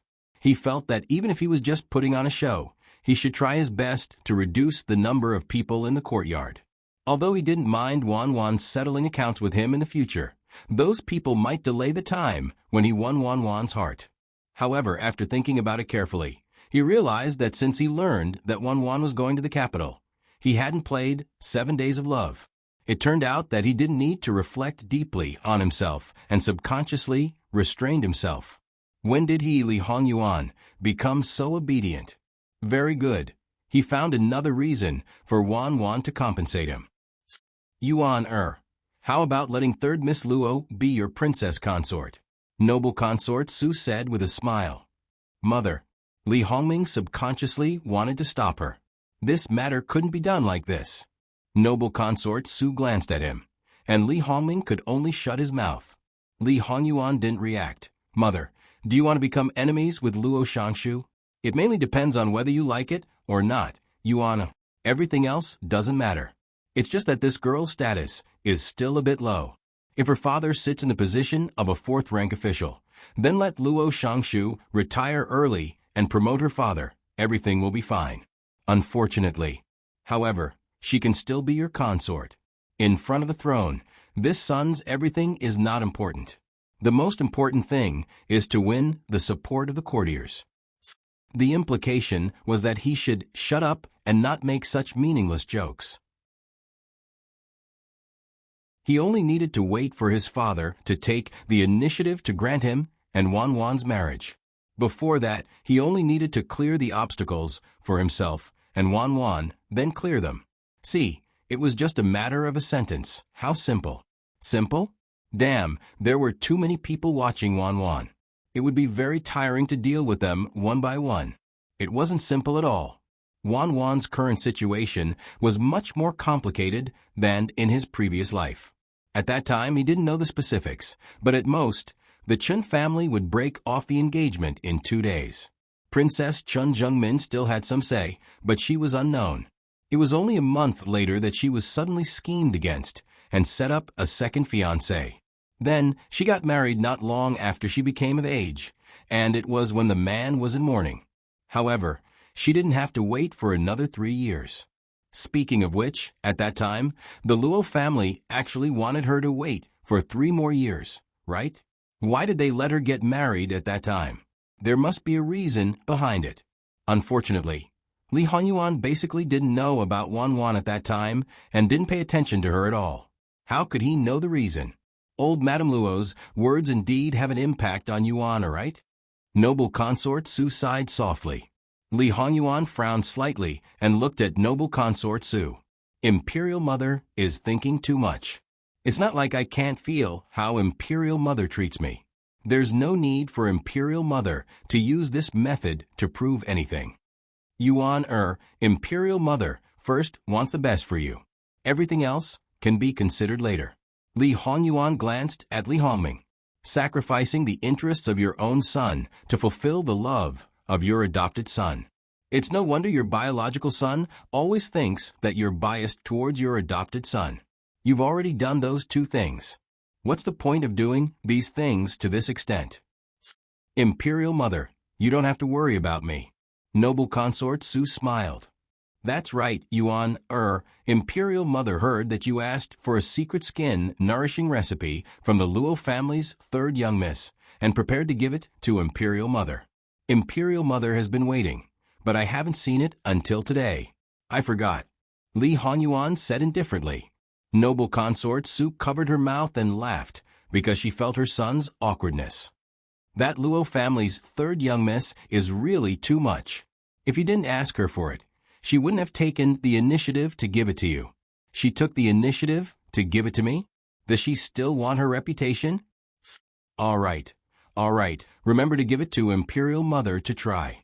Imperial Mother sees that Luo family's third young Mrs. Skin is so good that I have nothing to say. I know. Li Hongyuan was a bit impatient. Women are troublesome. Little brat, what are you saying? Noble consort Su raised her hand and patted him. Li Hongyuan frowned and resisted the urge to avoid it. Seeing that her son was really annoyed, noble consort Su refused to let him go. Imperial Mother looks, Yuan Er's skin is also good. As a man, your skin is a bit darker. Otherwise, you wouldn't be able to escape being a natural beauty. Li Hongyuan's face darkened. Imperial Mother, that's enough. Noble consort Su couldn't help but laugh. Li Hongming looked at the two of them, joking intimately, as if there was no one else around. And he was like an outsider. If there was someone who didn't know, who would think that he was Noble consort Su's biological son. He clearly knew that the reason for these things was that Imperial Mother had strict requirements for him to be the heir apparent. But she was truly raising Li Hongyuan as her son. But he still couldn't help but feel jealous. Li Hongyuan had taken all of Imperial Father's indulgence and doting, and Imperial Mother's care and love. Even if Imperial Mother had promised him that Imperial Father would pass the throne to anyone but Li Hongyuan, what could he do? He had received too much, so much that it was unbearable. He had to wait until Imperial Father passed away to clean up. But other than enduring, he could only endure. Li Hongming's throat moved, swallowing down the bitterness and unwillingness. Li Hongyuan didn't need to look to understand. He sneered in his heart. Noble consort, His Majesty had people send Luo family's third young miss out of the palace. He also sent people to Kunyi Palace to pick up old Madame Luo. Noble consort Su was surprised. So fast. It seems that there's an emergency. I see. If it was an emergency, then it was no wonder. When it came to emergency, everything else had to be put aside. His Majesty actually directly sent her out of the palace. It seems that he doesn't want to leave her in the harem for us to meet alone. What do you think His Majesty means? Could it be that he had some thoughts? Imperial Mother, Imperial Father wouldn't be so out of line. Li Hongyuan interrupted her. If he really had such thoughts, even if it was his father, Li Hongyuan, he wouldn't be able to avoid committing regicide and killing his father. Anyone who tried to snatch her away from him, no matter who they were, would become his enemy and be killed without mercy. All right. After all, this girl isn't the daughter of a local official.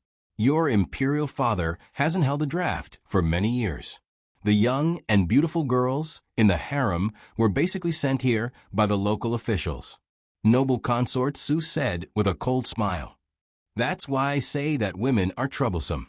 Your patience with women can never exceed 7 days. Aken will leave first. Li Hongyuan impatiently turned and left. Yuan I'll go get the secret recipe for you. Imperial consort Su smiled. Her son probably didn't have much patience for the same woman. However, as his mother, she had always been an exception. Even when he was young and was so irritable that he smashed things, he would still listen to her until the end. Although he would respond impatiently and act as if he had forgotten about it, in reality, he would remember everything clearly. Li Hongming remained silent. If he opened his mouth now, he would probably only be scolded. Li Hongyuan rudely stopped Jingwan. Third Miss Luo, don't you still owe this prince something? Jingwan nodded. Prince, can you send someone to the Luo family to get it later? No need. You can open a shop yourself. It's really useful. This prince will take the things and directly send them to the palace. How much money do you want? Tens of thousands or hundreds of thousands, it's up to you. What this prince lacks the least is money. https://www.bicken com/11/11807/6653023. HTML. Click here to report an error. Registration is not required. We will deal with it as soon as possible. After reporting, please wait patiently and refresh the page. Please remember the domain name of this book, www.bicken.com. Bikuga mobile reading website, mbicken.com.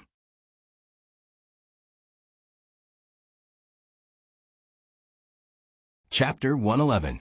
Li Hongyuan saw that Jingwan was obviously speechless at him, but she still answered him seriously. Her expression was really, what should he do? It was as if he wanted to hug her, kiss her, and rub her. His fingers twitched, but he controlled himself and didn't really reach out. This fragrant and fatty meat was right in front of his eyes. When would he be able to eat it openly? The current situation was a bit complicated. Compared with his plan, there was a slight deviation. However, it hadn't reached the point of losing control. He wasn't sure when he could take her down. It wasn't good to be unknown. It was too attractive. It seemed, well, he still preferred to see the radiant Wan Wan. As for the wolves, if there were one, he would kill them. If there were two, he would kill a pair. Wan Wan, what was with this anxious and worried voice? It sounded like he would eat her granddaughter. He really wanted to eat her. Jingwan turned her head and saw her grandmother coming down from the palanquin. The one who came down from the other palanquin was actually her grandfather. Didn't they say that there was an urgent government affair? Grandfather couldn't be needed, but he was a first-rank minister. He should be able to listen in. Madame Luo quickly stepped forward, pulled Jingwan, and subconsciously pulled her behind her. Then she saw Li Hongyuan's dark face and realized that she had overreacted. However, what was done had been done. Greetings, Your Highness. Forget it. Li Hongyuan's body was overflowing with hostility. His eyes were dark. Even if I am a wolf, tiger, or leopard, I still have a sense of propriety. Madame Luo, you don't have to be so guarded against me. You know what kind of reputation Your Highness has. What I am guarding against is not you, but those rumors. Li Hongyuan's face was extremely dark, but this person was an elderly person and Wan Wan's grandmother, so he really couldn't do anything to her. Instead, he took out his anger on Luo Peishan, who was slowly walking over and left in a huff.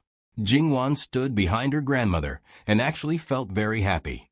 Putting aside that her grandmother did not yield an inch to protect her, the main reason was that Jin Qinhuang's temper was not as bad as the rumors said. At the very least, he still respected the elderly. Seeing Li Hongyuan get on Jin Qinhuang Fu's carriage, old Madame Luo slightly breathed a sigh of relief. When facing Jin Qinhuang, although she appeared unyielding on the surface, her heart was actually quite nervous and apprehensive. She was afraid that he would do something to her, but the main thing was that she was worried about really arousing his anger. If he really did something to Wan Wan, that would really be a matter of life and death. Madam, you don't have to do that. Luo Peishan walked in. These people actually saw it the clearest. If Jin Qinhuang's bad reputation outside was 12 points, in reality it was only 7 or 8 points at most. Old Madame Luo looked at him with dissatisfaction.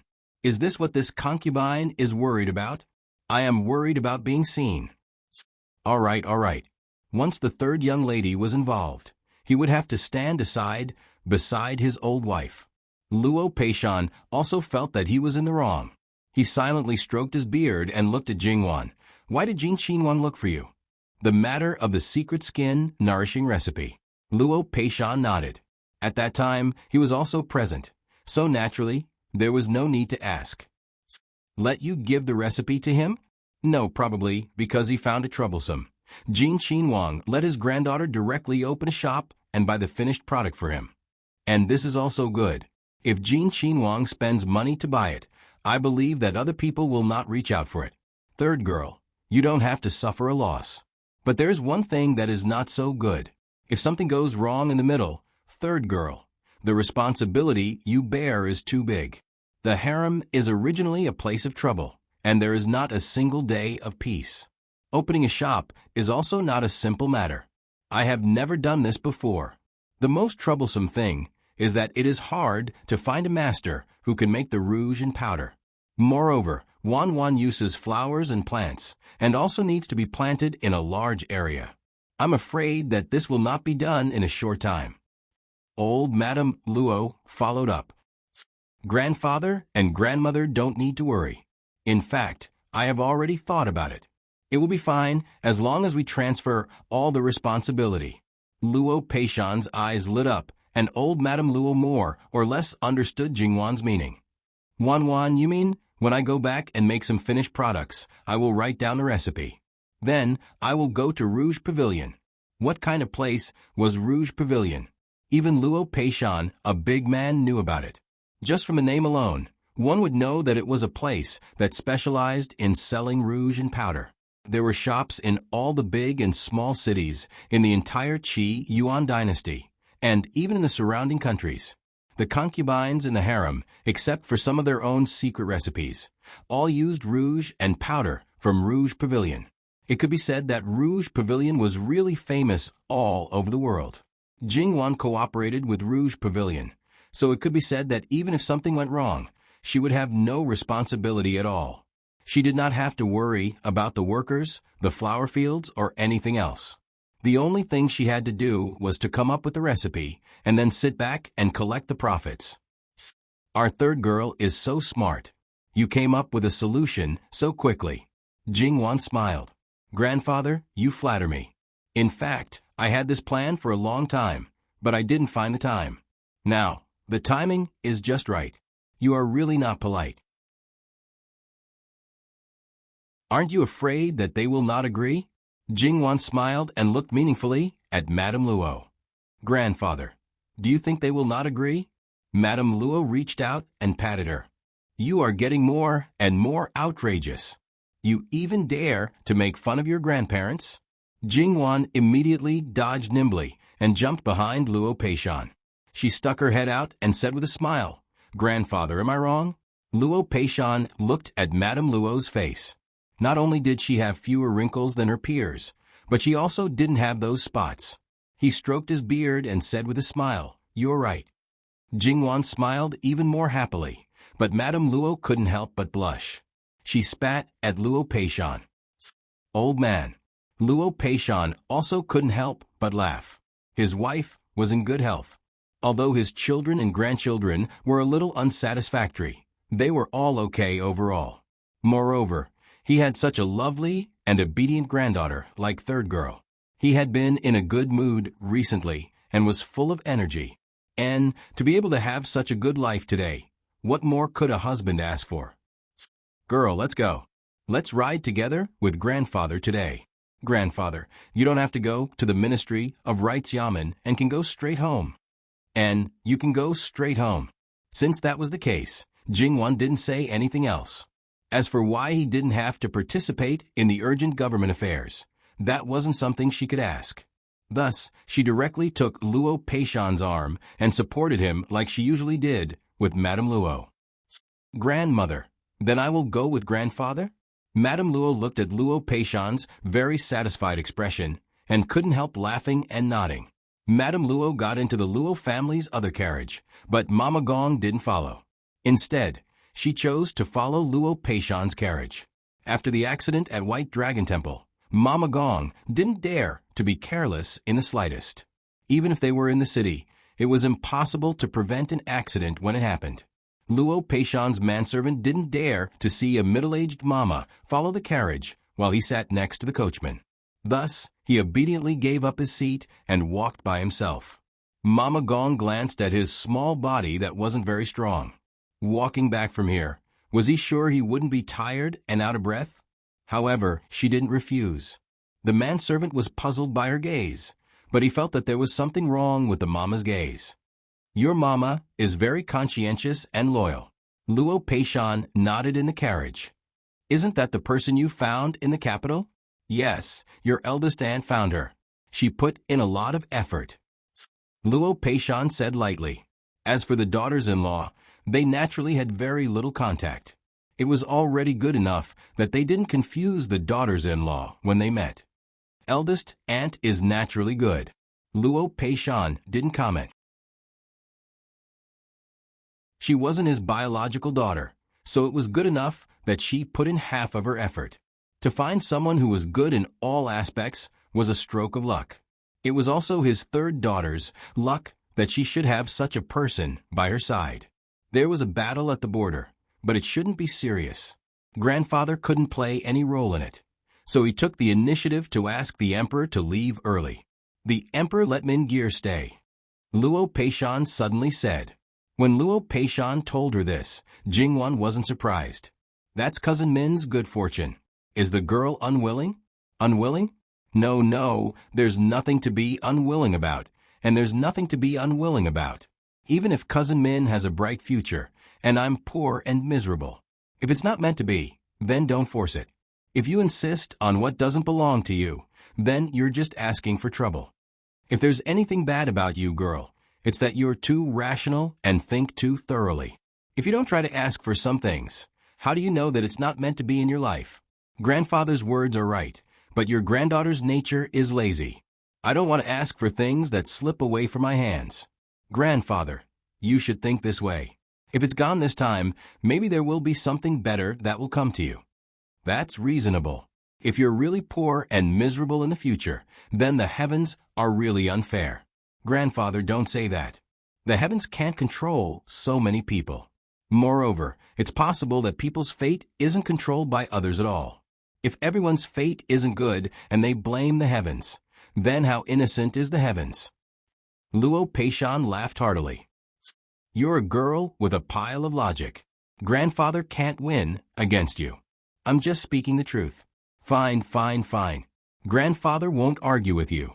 That's right, girl. When grandfather was still in Qianfu, weren't you always by your grandmother's side? Why didn't grandfather see you more than a few times? Jingwan stared at him with a you don't even know the reason expression, causing Luo Peishan to think that he had become stupid. Slightly annoyed, he bent his finger and knocked on Jingwan's head. Jingwan covered her head and pursed her lips, looking at Luo Peishan with an aggrieved expression.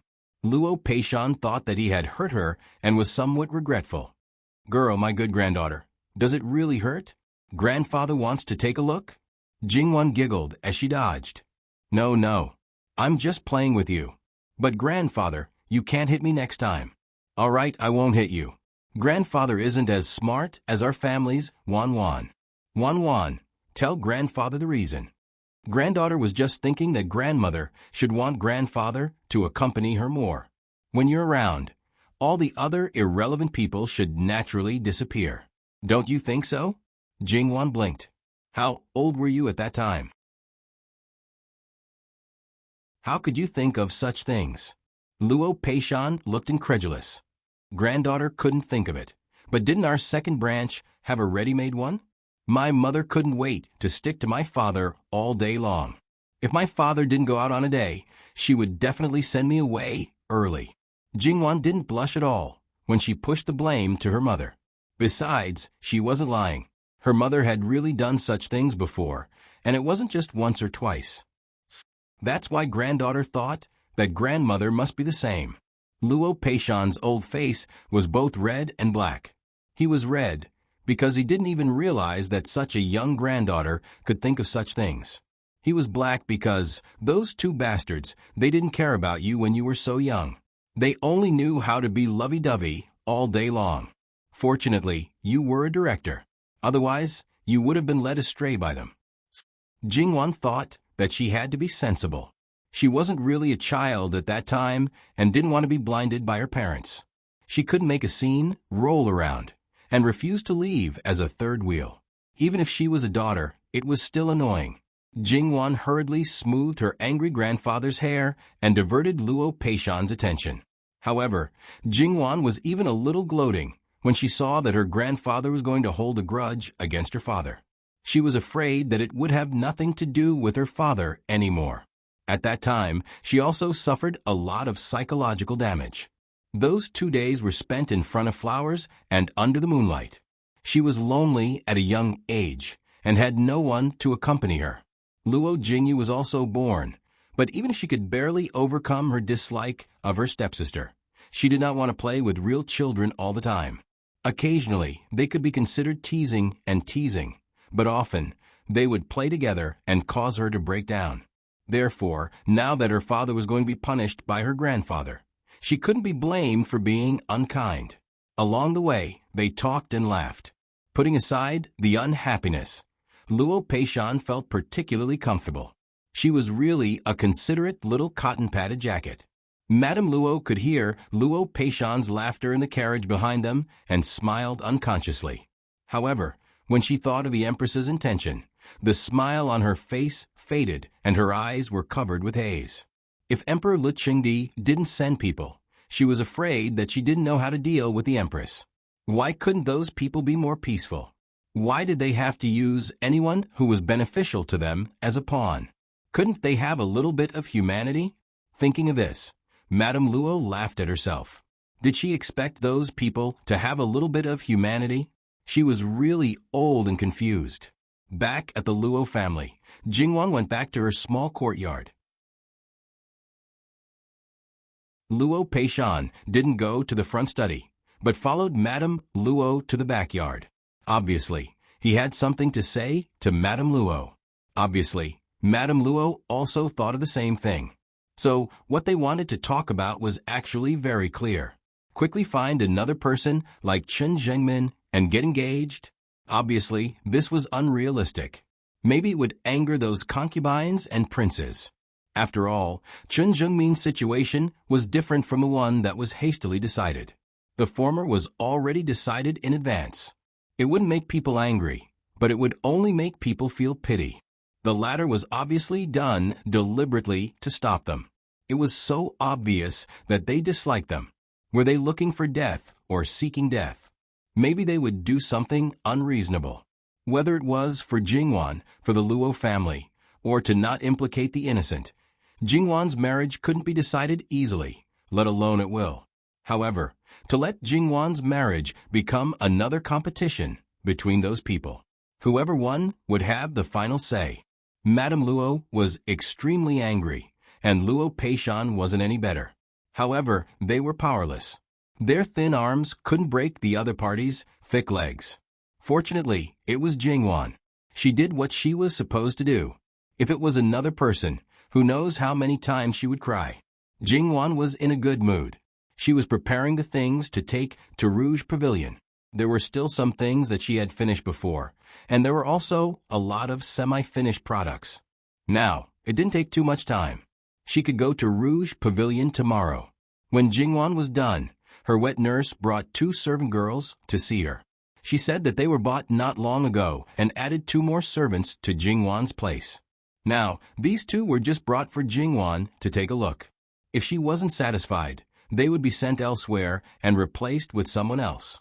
The 2 maidservants were a pair of beautiful twin sisters. They looked very similar, but one of them was fairer while the other was darker. Their skin was darker than most people's. Moreover, it was obvious that they were not tanned. They were naturally tanned, because whether it was their necks or their hands, the color was very uniform. As for their faces, it was not worth mentioning. These 2 people should be fraternal twins. In fact, when Jingwan's wet nurse was called to pick servants, she only picked the fairer one. She didn't want the darker one at first, but the 2 sisters begged the wet nurse, and the wet nurse brought her back for her young lady to take a look. When the darker servant girl saw Jingwan looking at her, she shrank back uncomfortably. She knew that she was dark and not very likable, but if the young lady couldn't keep her, she wouldn't have a good time. After all, they were deliberately sent to the Luo family to serve the Luo family's 3rd young lady. Young lady, don't drive this servant away. Although this servant is a little ugly, this servant is very capable. This servant can do anything you want, Jingwan laughed. I didn't say I wanted to drive you away. Besides, even if you're a little dark, you're still a little beauty. It was just that her clothes were a little too horrible to look at. In the Qi Yuan dynasty, white was the most beautiful thing. This dark girl also tried to make herself look fairer. She used a lot of powder and put on some rouge. Jingwan wanted to cover her eyes. Her clothes didn't match her skin and naturally made her look dark and ugly. In fact, her facial features were the same as her sister's. She was just a little fairer and looked beautiful. How could she be ugly? Perhaps it was the first time that the girl heard someone call her a beauty. She wasn't sure whether Jingwan was mocking her or thinking that she was beautiful. She looked very helpless. Young lady, don't laugh at this servant. Why would I laugh at you? Go and wash your face. In a while, I'll teach you how to put on makeup that suits you. I guarantee that you'll be as beautiful as your sister. Young lady, are you telling the truth? The other servant girls covered their mouths and laughed. The most lively one, Qingju, directly pulled her hand. Young lady has never lied. Let's go. I'll take you to wash your face. After the two of them left, the fairer girl directly knelt down and kowtowed to Jingwan. Thank you, young lady. Quickly get up. Then, Jingwan asked about the origin of the two, because Jingwan saw that the hands of the two sisters were somewhat different from the hands of ordinary girls. The calluses were thicker and the knuckles were thicker. It turned out that the two sisters were born in a hunter's family. They learned martial arts and hunting from their father when they were young, especially the black sister, who was very skilled in martial arts. Her archery skills could be said to be 100% accurate. However, later on, the family met with a disaster, and the two sisters were forced to flee. Because the two of them were skilled in martial arts, they were able to move to the capital with the refugees. However, they didn't have a household registration and were also girls. They couldn't find a place to stay and couldn't work as helpers, so they had no choice but to sell themselves as slaves. However, they didn't meet any black-hearted human traffickers. It was just that the two of them were only good at martial arts and strength, but they weren't good at anything else. In addition, the black sister wasn't likable, and the white sister didn't want to be separated from her sister. In these 3 years, not to mention other things, there was no problem with this rule at all. Moreover, although the white sister was only 15 years old, she was very calm and her temperament was more similar to that of Qingju. In fact, when Jingwan saw the white sister, she knew the reason why the wet nurse chose her. Qingju was already 17 years old, so it was basically impossible for her to get married with Jingwan. Therefore, it was more convenient to choose a girl with a similar temperament to Jingwan. Then, in the future, they can stay here with me. First, take the salary of a second-class maid. The wet nurse will arrange for them to take the money directly from me. First, make some clothes. White sister will be called Bai Xiao in the future. Black sister will still be the same name. I don't need to care about the white sister's clothes, mainly the black sister's clothes. Choose dark purple, gray-green, brownish red, brownish yellow, and other colors. I don't want light and soft colors. The embroidery on the clothes should be simple and matched with warmer colors. That's all. The people around Jingwan would not question Jingwan's words. Although Bai Xiao muttered in her heart that her sister would look old-fashioned in those colors, this was the master's absolute order. So they only needed to obey. After washing off the things on her face, the black sister looked much more pleasing to the eye. Jingwan wanted to put makeup on her, which was not appropriate, but other people did not know how to put makeup on people with dark skin. Jingwan was a little itchy to do it. However, Jingwan could not use the things that she usually used, otherwise Nanny Gong would really scold her. However, Jingwan was never a stingy master, so the things that her maids used were absolutely not bad. The black sister's skin was not bad. Besides, as a 15-year-old girl, it was at least 30% worse. Jingwan carefully put makeup on her. She threw away all the rouge and finally asked Qing Mei to comb her hair again. The new black sister looked like a completely different person. Her face was still the same black face, but she looked radiant, lively, and had another kind of indescribable beauty. Nanny Gong's eyes were the sharpest. At a glance, she could see that the black sister now had something that was very attractive to men, but she did not know how to describe it. If she asked, Jingwan would tell her that it was vitality, beauty, and the release of the true wildness. Yes, the black sister was born as a prey. She was skilled in martial arts, so she was different from ordinary girls. Once she released it, it would arouse men's desire to conquer her. Jingwan said that the black sister was still young. When she put makeup on her, She had tried to restrain herself as much as possible. In a few years, when she was fully grown, she would be really charming. When she was at home, she did not pay much attention to it. After she came to the capital city, she was criticized again and again. The black sister began to care about her face and her skin color. She envied her sister's fair and beautiful skin, and even gradually became a little self-abased. She was silent, and she was not as reckless as she used to be in the forest. Later, when she was training, she did not care about her life. Seeing this, Bai Xiao's heart ached. In fact, her sister was not ugly at all. She just did not find the right way before. Seeing that everyone was staring at her, the black sister was a little nervous. What's wrong? Jingwan smiled. Go and get the glass mirror. It was the first time that the black sister used a mirror that could reflect people so clearly. Looking at herself in the mirror, she could not believe it. Is this really me?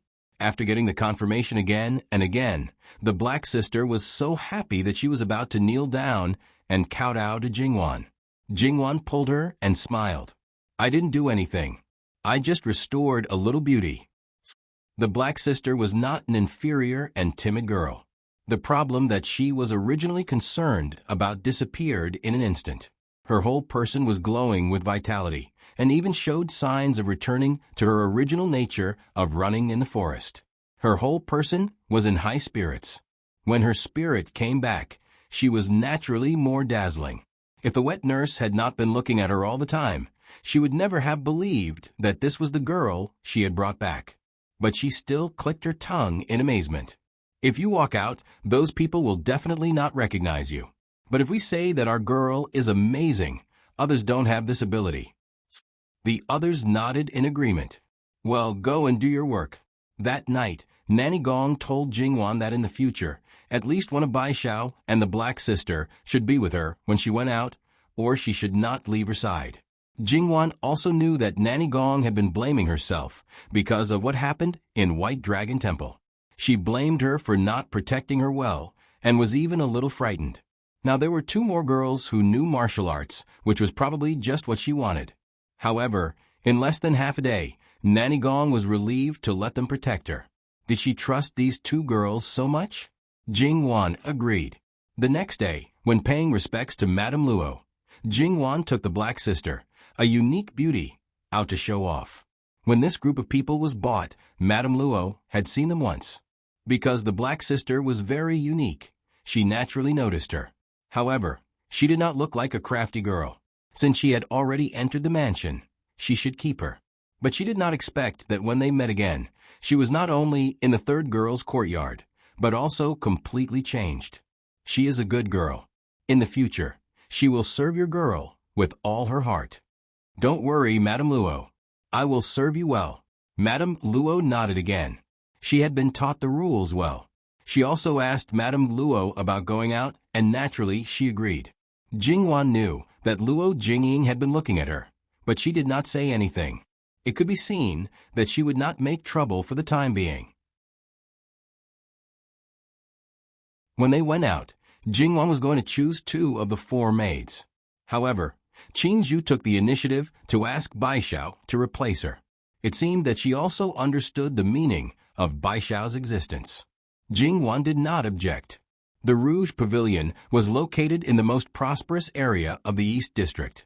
Although there was no obvious distinction between the wealthy and the commoners in the capital, most of the valuable things were still concentrated in the East District. Most of the people who came in and out of the Rouge Pavilion were dressed in luxurious clothes. The curtain was lifted a little, and Jingwan looked at the bustling scene outside. There were many people like Jingwan coming and going, so she did not have to worry too much. Young lady, we have arrived at Rouge Pavilion. Jingwan alighted from the horse carriage. No matter what, there were fewer people entering Rouge Pavilion than she expected. Wasn't it famous? Perhaps Nanny Gong saw Jingwan's confusion, so she explained, Young lady, there are several Rouge Pavilions in the capital city. The things in this place are the most expensive and the best. Rouge Pavilion has been around for so many years, so basically everyone knows what is in it. Basically, everyone has something they are used to. When they run out of things, they can just ask the servants to come and buy more. There is no point in staying there, so after a long time, it has become like this. Upon closer inspection, it was true that many of the well-dressed and exquisitely dressed girls were actually servant girls. Most of them came and went in and out alone. Jing Wan and the others entered the store. The store was filled with dazzling items. There were actually quite a number of people buying things. Just as Granny Gong had said, if they wanted anything, they just had to say it.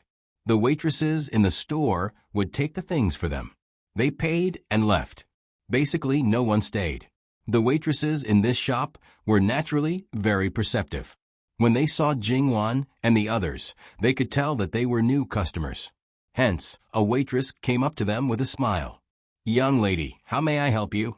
"I am looking for your shopkeeper," Jing Wan said bluntly. The waitress was slightly taken aback. "Young lady, please wait for a moment." She asked another waitress to go upstairs, while she led Jing Wan and the others to a place inside. Jing Wan did not expect that there would be an elegant little compartment here. Through this little compartment, Jing Wan knew that the person who decorated this place was very interesting and tasteful. Jing Wan looked at the things on display in the treasure pavilion. They were not expensive, but each one was very exquisite and had their own uniqueness. It seems that third young lady Luo likes the things here. Jing Wan turned around and saw a middle-aged woman. She obviously had the dignified temperament of a noblewoman, but the way she dressed was dusty. Of course, this was only the opinion of Nanny Gong and the others. In Jing Wan's eyes, she did not feel that way. She just wore a little thinner, and her clothes were a little tighter. Furthermore, her figure was a little better. She was not particularly beautiful, and there was a red mole below the corner of her right eye. It was not big, but it was so red that it seemed like it was going to drip blood. This was a very charming woman. Not to mention when she was young. Even now, she was very popular among men. "Madam, do you know me?" The woman laughed and trembled with laughter. "Oh, it's the first time that someone called me madam. You can call me Yun Yang. That's what others call me. I was also there on the birthday of Great Elder Princess." Jing Wan nodded. "Yun Yang, are you the shopkeeper here?" "No, but Rouge Pavilion is mine," Yun Yang said with a smile. "Oh, it seems that I came at the right time today." Yun Yang's smile deepened.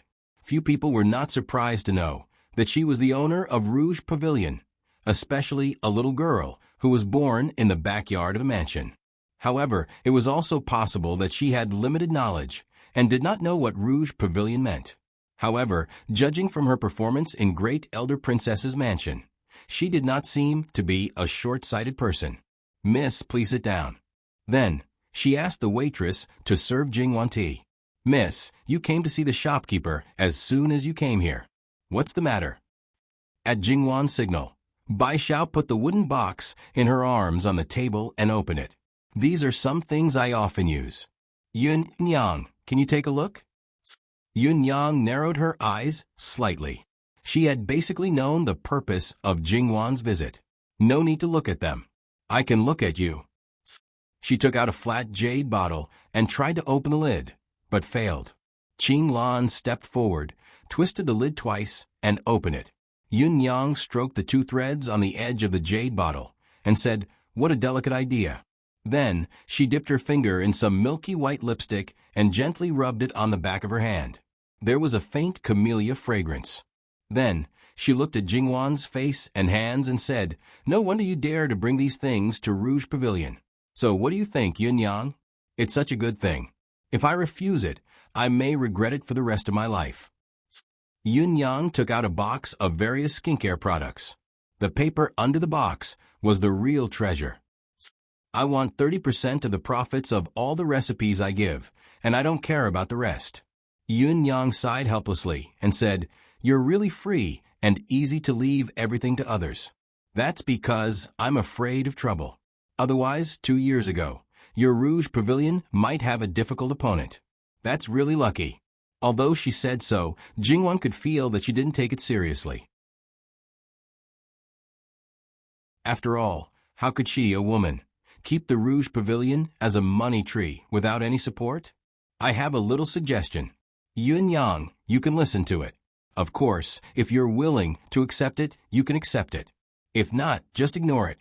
Third Miss Luo's suggestion to Great Elder Princess caused such a sensation.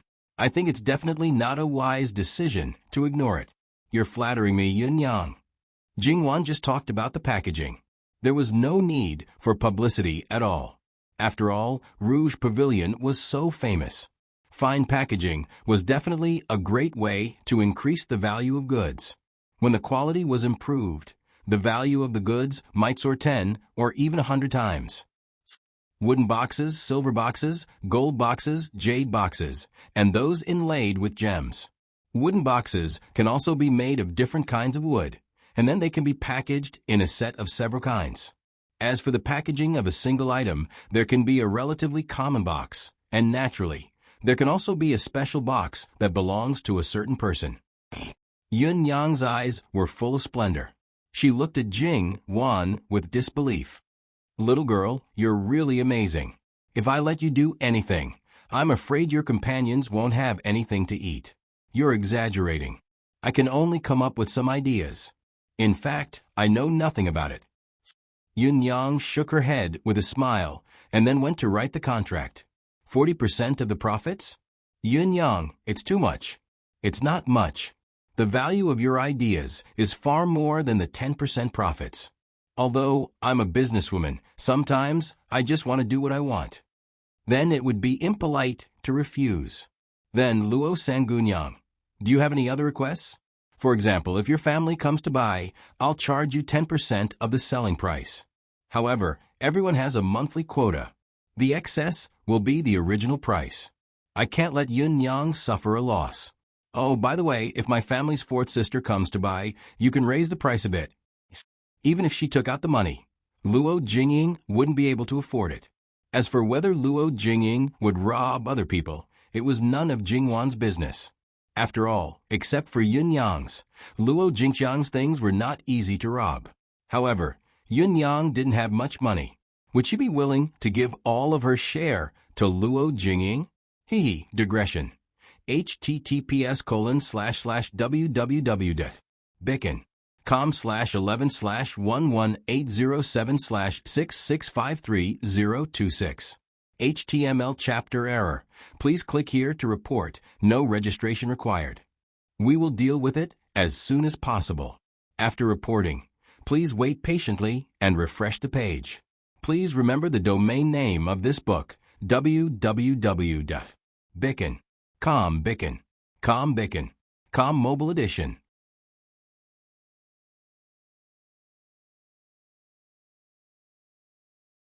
Chapter 112. Don't say that Jingwan was black-hearted and set such a high price for the things she took out. From the beginning, her things could not be sold as commoners. How could you try to sell things that were sent into the palace as commoners? In this way, she might as well set the price as high as possible. No matter where it was, there was a mentality that the higher the price, the better the item.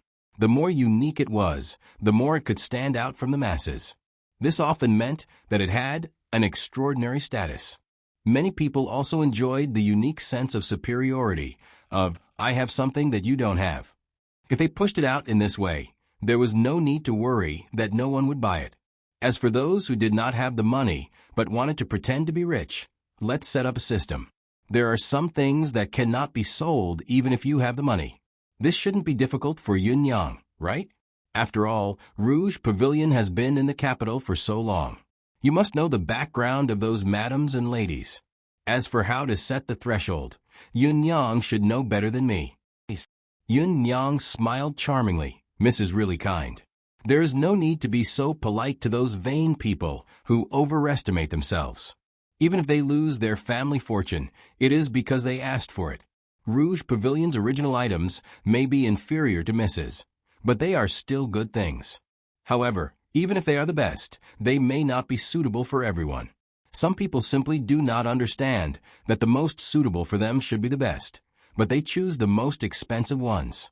Not only is it a waste of money, it may also cause them to suffer. In the end, they will blame it on Rouge Pavilion. This servant is too lazy to care about them. In a place like the capital, there were as many officials and nobles as dogs. There were too many people who could not be offended. Yun Yang dared to speak so arrogantly. Her backing was probably not small.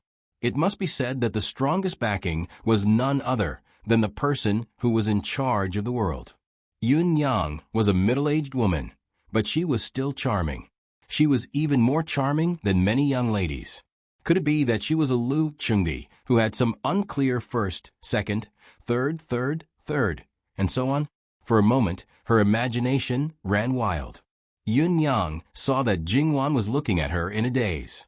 She touched her face and revealed a particularly charming smile.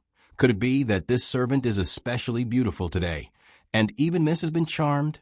Jingwan, who was being teased, didn't have the slightest self-awareness. She smiled in all seriousness.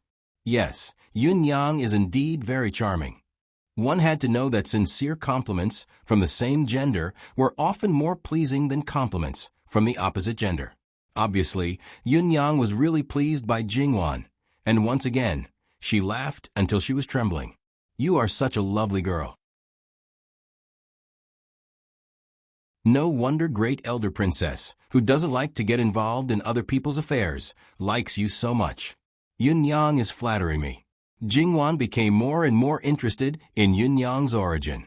Because Yun Yang urged her to stay, Jingwan stayed in the Rouge Pavilion for a while longer. The tea and snacks were very good. During the period, they also talked about a lot of other things. Then, Jingwan found that Yun Yang was actually a talented woman. She knew history, was good at poetry and music, and was also very good at painting and calligraphy. The paintings on the wall in the compartment were the best proof. When Jingwan was looking at the wall, Yun Yang was really looking at Jingwan. "It's good to be young. After all, I'm old. No matter how much I raise you, you can't be so tender. In the future, any man who marries you will be really lucky." Yun Yang smiled meaningfully. Jingwan pretended that she didn't understand. Nanny Gong coughed discontentedly. Yun Yang glanced at Nanny Gong and curled her lips. She had seen too many people, and Nanny Gong deliberately showed something that she usually hid. How could Yun Yang not see that this nanny was not an ordinary person? Since Miss Luo can be so beautiful, it's definitely not as simple as using these things. What other secret methods do you have? Can you share them with me? To say that Jingwan could be well, it was not only because of those things. If it was really so magical, she didn't need to do anything else. She just needed to apply those things on her body. Then, all the people who had used these things would be like Jingwan. Then, the beauty industry would reach the peak at this time, and there would be nothing left for the later generations. In fact, Jingwan didn't use many things to maintain her skin. They just played an auxiliary role. Most of the time, she nourished her skin internally. Her endocrine was balanced, and there was no toxin in her body. In this way, it was difficult for her to look bad. Therefore, Jingwan was not stingy. She simply told Nanny Gong some methods to maintain her health. In fact, it was not only Jingwan and Nanny Gong who knew these methods. Many people knew them. It was just that what Jingwan knew was combined with what Nanny Gong knew. In addition, Nanny Gong put in a lot of effort on her, so the best effect was achieved. Therefore, after Jingwan said those things, Yun Yang thought that Jingwan was hiding something. However, she was not a narrow-minded person. She didn't have a bad opinion of Jingwan because of this. Anyway, she was just a little girl. "I have something to do, so I can't keep you here. After the things are made, I'll ask someone to send them to you. If there is something not satisfactory, you can tell me." Jingwan also saw that Yun Yang didn't believe her, so she didn't say anything more. She just got up and left. Yun Yang asked someone to pack a large bag of various rouge, face powder, and creams from Rouge Pavilion for her. Of course you don't like these, but there should be many people who like them. After all, there are several kinds of them, which are used by the concubines in the palace. Yun Yang smiled and winked. Jingwan saw what was in the bag with her own eyes. After thinking about the selling price she had seen before, she roughly calculated that it was close to 10,000 taels of silver. Yun Yang gave it to her without blinking her eyes. Seeing this, Yun Yang was quite speechless. They were all rich people.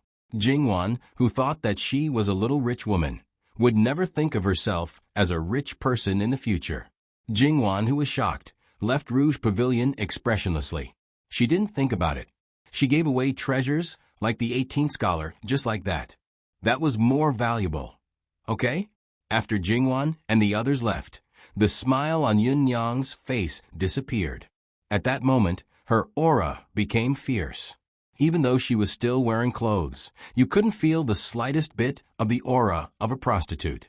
If Jingwan saw her now, she would probably use 2 words to describe her: queen. She casually ran her fingers through her hair. Take the things away and let the masters quickly make it. Then, make a place for it in the shop. As for what third Miss Luo said, you all heard it. I don't think I need to tell you the specifics. Yes, mistress. The 2 maids beside her respectfully replied. Yun Yang picked up the teacup and took a sip. Her movements were elegant and noble, and her expression was somewhat unpredictable. In the Luo family's carriage. Nanny, do you know the origin of Yin Yang? Jingwan asked. Nanny Gong's expression was somewhat grave and hesitant. It was the first time Jingwan saw such an expression on her face. Jingwan became more and more curious. What's wrong? Does Nanny not know, or is it inconvenient to say? Young miss, if this servant's guess is correct, Yun Yang's identity is not ordinary. Nanny Gong looked at the 2 maids in the carriage. It's not good to know too much. Jingwan understood that Yun Yang was not like what she thought. She had the emperor as her lover, so she must have some other background. Yun Yang was a woman who looked like she was tainted with the dust of prostitution. She was the kind of person that the women in the inner residence hated the most. However, they didn't refuse the things from the Rouge Pavilion. On one hand, it might be because the things from the Rouge Pavilion were really good. On the other hand, it might be because they knew that Yun Yang wasn't an indecent person. As for Yun Yang's identity, she would have to find another time to ask in private. Jingwan returned to the Luo family. Then, she bumped into Luo Jingying in the garden. Jingwan wasn't sure if she was waiting for her. However, this time, she was very well-mannered and well-mannered. Naturally, she saw the things in the maid's hands. Rouge Pavilion was the best place. How could Luo Jingying not know about it? She had only been there once. After that time, she didn't dare to go again. It wasn't that the things were bad. If she could, she would have emptied the place. However, the cheapest small box of rouge there cost more than 100 taels. Moreover, such a small box could barely last for a month. Third sister went out this time and bought a lot of things. Fourth sister, are you talking about these? I didn't buy them. The owner of the Rouge Pavilion gave them to me as a gift. Third sister is really likable. The things that cost at least a few thousand taels were given as a gift. She is really generous. Yes, Yun Yang is really generous. Yun Yang. Although Rouge Pavilion was a place that sold things for women, it was such a big business that it couldn't be a private property of a woman, right? Luo Jingwan was puffing herself up at her own cost, or she didn't dare to admit it. Fourth sister doesn't know that the owner of Rouge Pavilion is called Yun Yang? I thought this was a well-known thing. Of course younger sister knows. Could she admit that she had been in the capital for a few years and still be so ignorant? Jingwan nodded. The reason why Yin Yang is so generous is all thanks to fourth sister. Because of fourth sister, Jin Qinhuang found out about third sister's secret skincare recipe and wanted to give it to noble consort Su. However, Jin Qinhuang didn't want the recipe. He wanted the finished product. But the things in third sister's hands, people who used them all said that they were good. They felt that when the time came, the people who used them wouldn't only be noble consort Su. No matter how capable third sister is, you can't make that much. It's too troublesome to open your own shop, so you simply went to Rouge Pavilion. Unexpectedly, you just happened to run into Yun Yang. Sai, elder sister, is still troubled over how to deal with it. After all, fourth sister also knows that elder sister usually doesn't use these things. You don't want to give them all to me. Luo Jingying almost shouted out these words. Fortunately, she held it in, but she pursed her lips and gritted her teeth. She didn't open her mouth for a long time. She was worried that once she opened her mouth, she would lose her composure again. What really made her eyes red was that 40% bonus. 40%, she didn't know how much it was, but she was sure that even if Luo Jingwan didn't do anything for the rest of her life, it was enough for her to squander. Fourth sister tried every means to dig out the secret recipe from my hands. Now that she got what she wanted, I believe that it won't be long before Rouge Pavilion will release the first batch. However, listening to Yun Yang's words, it will probably be a bit expensive. It will probably be a few times more expensive than the ones in her shop, a dozen times, or even 100 times more expensive. Fourth sister, have you prepared the money? Luo Jingying's fingernails dug deeply into her palms, but she didn't feel the slightest bit of pain. Was this the result of all her calculations? Not to mention that she was locked up for 10 to 20 days. She couldn't afford to use those things now. She suddenly regretted. She regretted being so impulsive. If she had held back and waited a little longer, perhaps things wouldn't have turned out this way. She clearly wanted to get the secret recipe and make sure that Luo Jingwan didn't get any benefits. However, she didn't achieve any of her goals.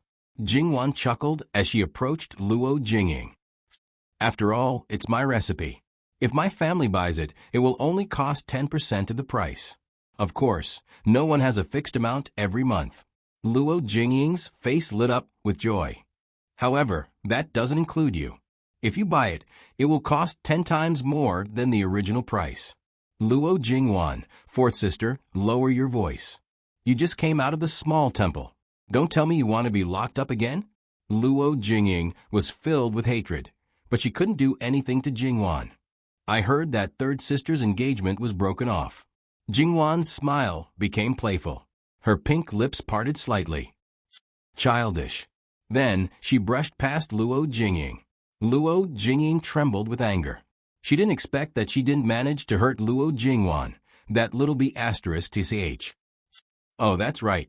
There's one more thing that fourth sister should know in advance. Jingwan stopped after taking 2 steps. Yesterday, Li Ruyu's status as a princess was revoked by His Majesty. There will probably be an official imperial edict about this matter in 2 days. Luo Jingying's body couldn't help but sway. The servant girl beside her hurriedly reached out to help her, but she slapped her hand away. Luo Jingying didn't know the reason, but Luo Jingwan just had to tell her at this time. She couldn't help but let her imagination run wild. The more she thought about it, the more she felt that something was wrong. And the more wrong it was, the more she let her imagination run wild. Originally, because she had been locked up for too long, her body was weak. Now, she felt like she was about to collapse. After walking far away, Jingwan looked back. Her expression didn't change at all. As the saying goes, the sins of heaven can be forgiven, but the sins of one's own are the hardest to bear. Luo Jingying brought this upon herself. On the other side, Luo Jingqiang originally wanted to avoid Luo Jingying. She didn't expect third sister to come back. Thus, she heard every word of their conversation. She touched the back of her left hand with her right hand and sneered in her heart. She was the only one who went against third sister. Look at the other sisters. Which one of them didn't get third sister's favor? Now, she went for wool and came home shorn. She should have bought those things at a low price. But even if it was only 10% of the original price, she probably couldn't buy them every month. However, it didn't matter. She was going to get married in less than half a month. She could give her share to others. Not only could she please her in-laws, she might even be able to exchange it for benefits. In short, she just didn't want to give her Luo Jingying. If she gave it to others, she would at least return a smile. But if she gave her Luo Jingying, even if you gave her your own flesh and blood, she would probably still dislike the fishy smell. In that case, since they had already shed all pretense of cordiality, there was no need to be submissive to her Luo Jingying. That's right. Luo Jingqiang was going to get married in less than half a month. It would be 10 days after Luo Jinghua married Sun Yijia. However, everyone in the Luo family was preparing for Luo Jinghua's wedding.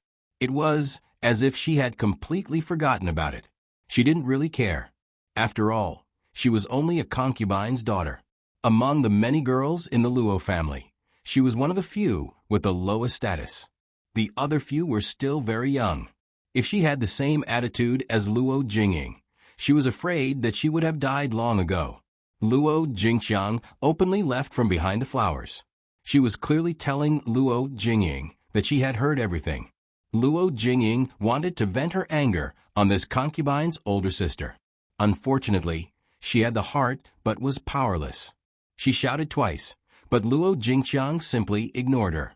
Luo Jingying almost had a heart attack. Now even this bitch, who used to wag her tail behind her, dared to show her disdain. She was really too kind to her in the past. Jingwan returned to the Haitang house and divided the rouge and powder she brought back. Her mother, aunts, including Mrs. Lu, everyone had a share, but there were differences in quality. Then, she gave Luo Jingxiang a share. As for the other sisters, Luo Jingyu was 13 years old. In this place, she had already entered the ranks of the big girls, so she also reserved a share for her. Even so, there were still a lot left. She wanted to give it to her maidservants, but Mama Gong didn't allow it. The maidservants used the same things as their masters. There were no rules. If other servants in the mansion knew about it, there would be more trouble. So, the maidservants didn't want it. Thus, Jingwan decided to give her eldest cousin sister and her aunts a portion each. She gave her eldest cousin sister's portion to her eldest aunt so that she could send someone to deliver it to her.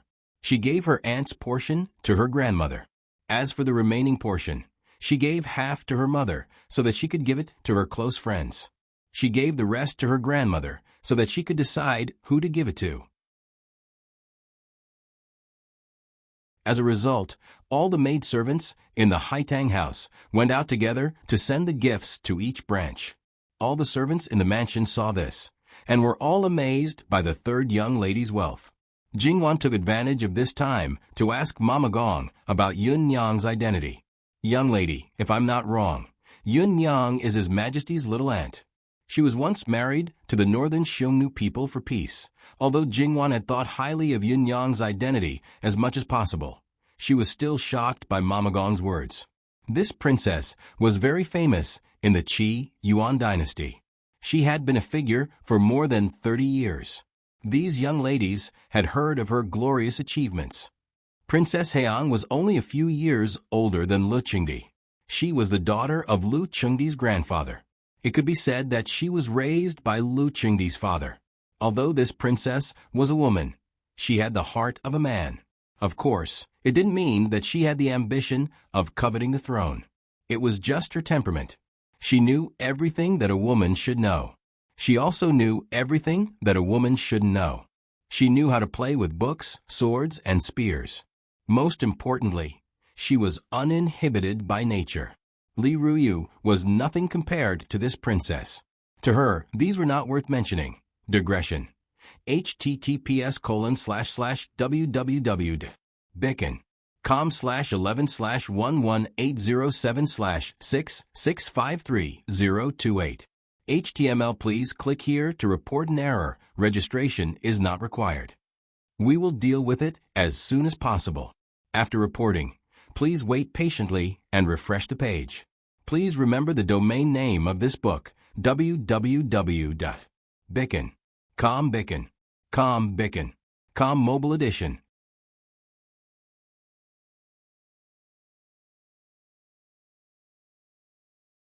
Chapter 113. Princess Heang didn't choose a prince consort even when she was 18 years old. It was not only because she had a bad reputation and kept several male companions, but also because she didn't care about those so-called young talents, let alone those who could become her prince consort. According to her, those who couldn't even compare with her in terms of appearance shouldn't dream of marrying her. It would be better if she didn't kill him on the wedding night. Princess Heang was raised by her brother like a daughter.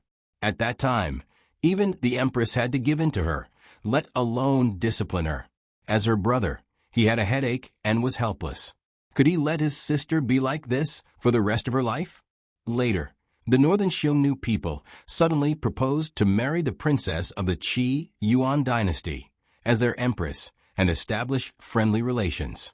In the eyes of the Qi Yuan dynasty, the northern Xiongnu people were a barbarian land. Not only was it barren, but they were also a group of barbarians who drank blood and ate fur. They went there to suffer because there was no royal princess.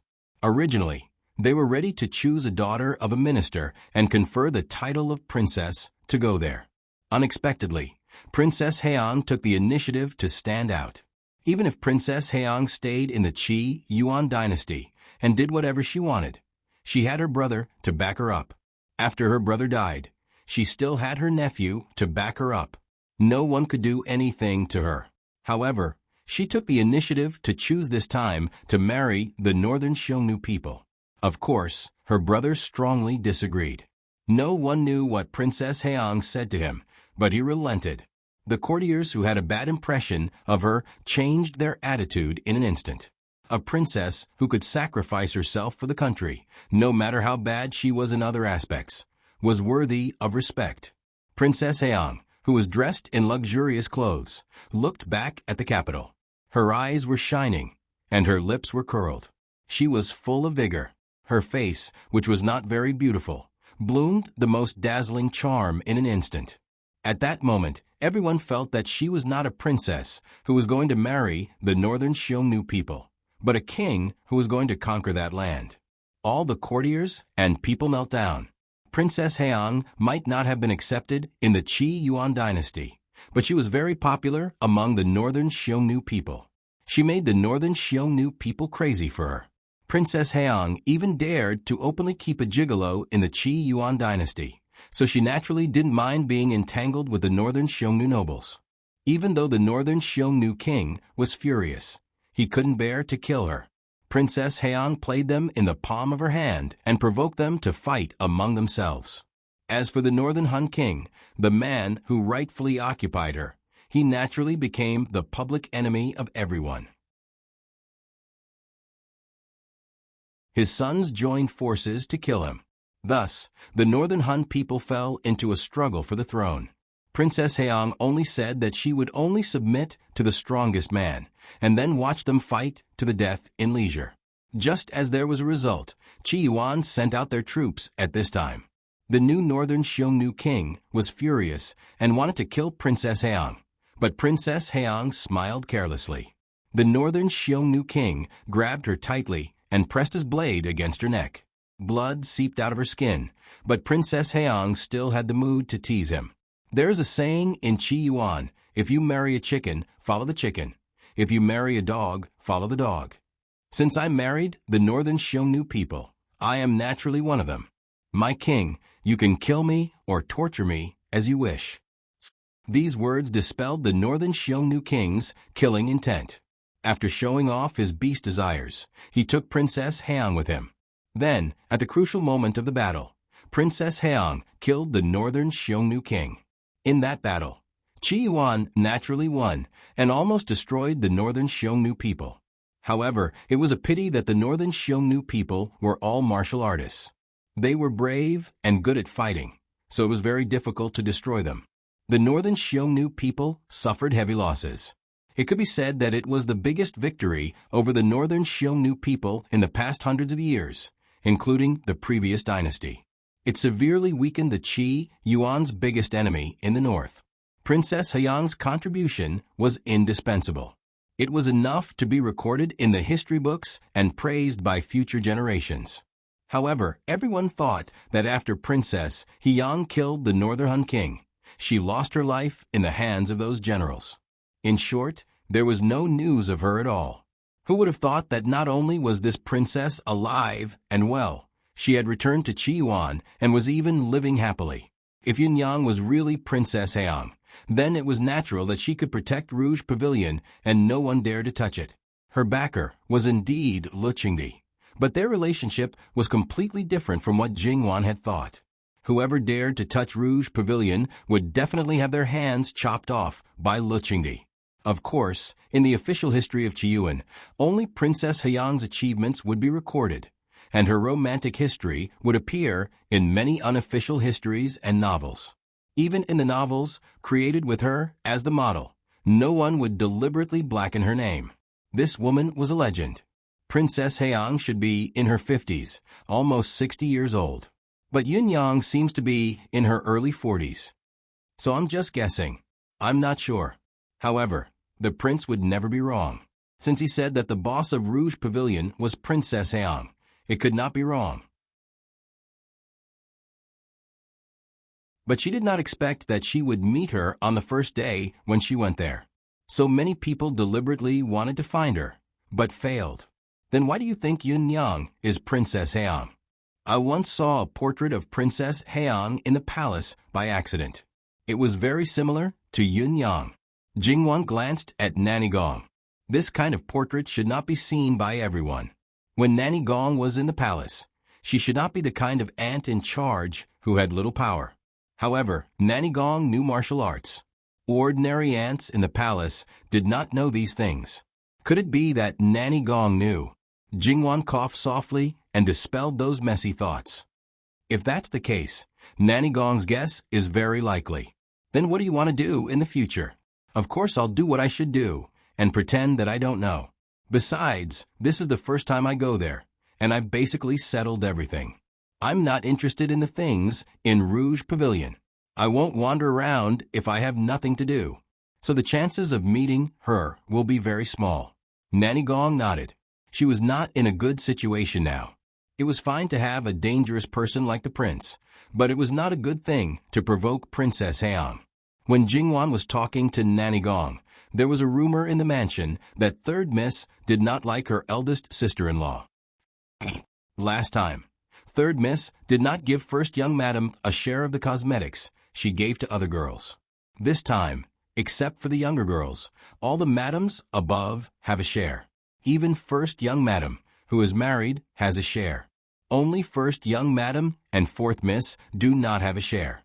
Third Miss has always been at odds with Fourth Miss, so it's reasonable that she did not give Fourth Miss anything. But what about First Young Madam? Was she disliked like Fourth Young Lady? When Third Miss came to the capital with Old Madam, First Young Madam gave her a gift. That was a bracelet worth more than 1,000 taels. She really gave. What are you talking about? Luo Jingda came back and heard the maids talking.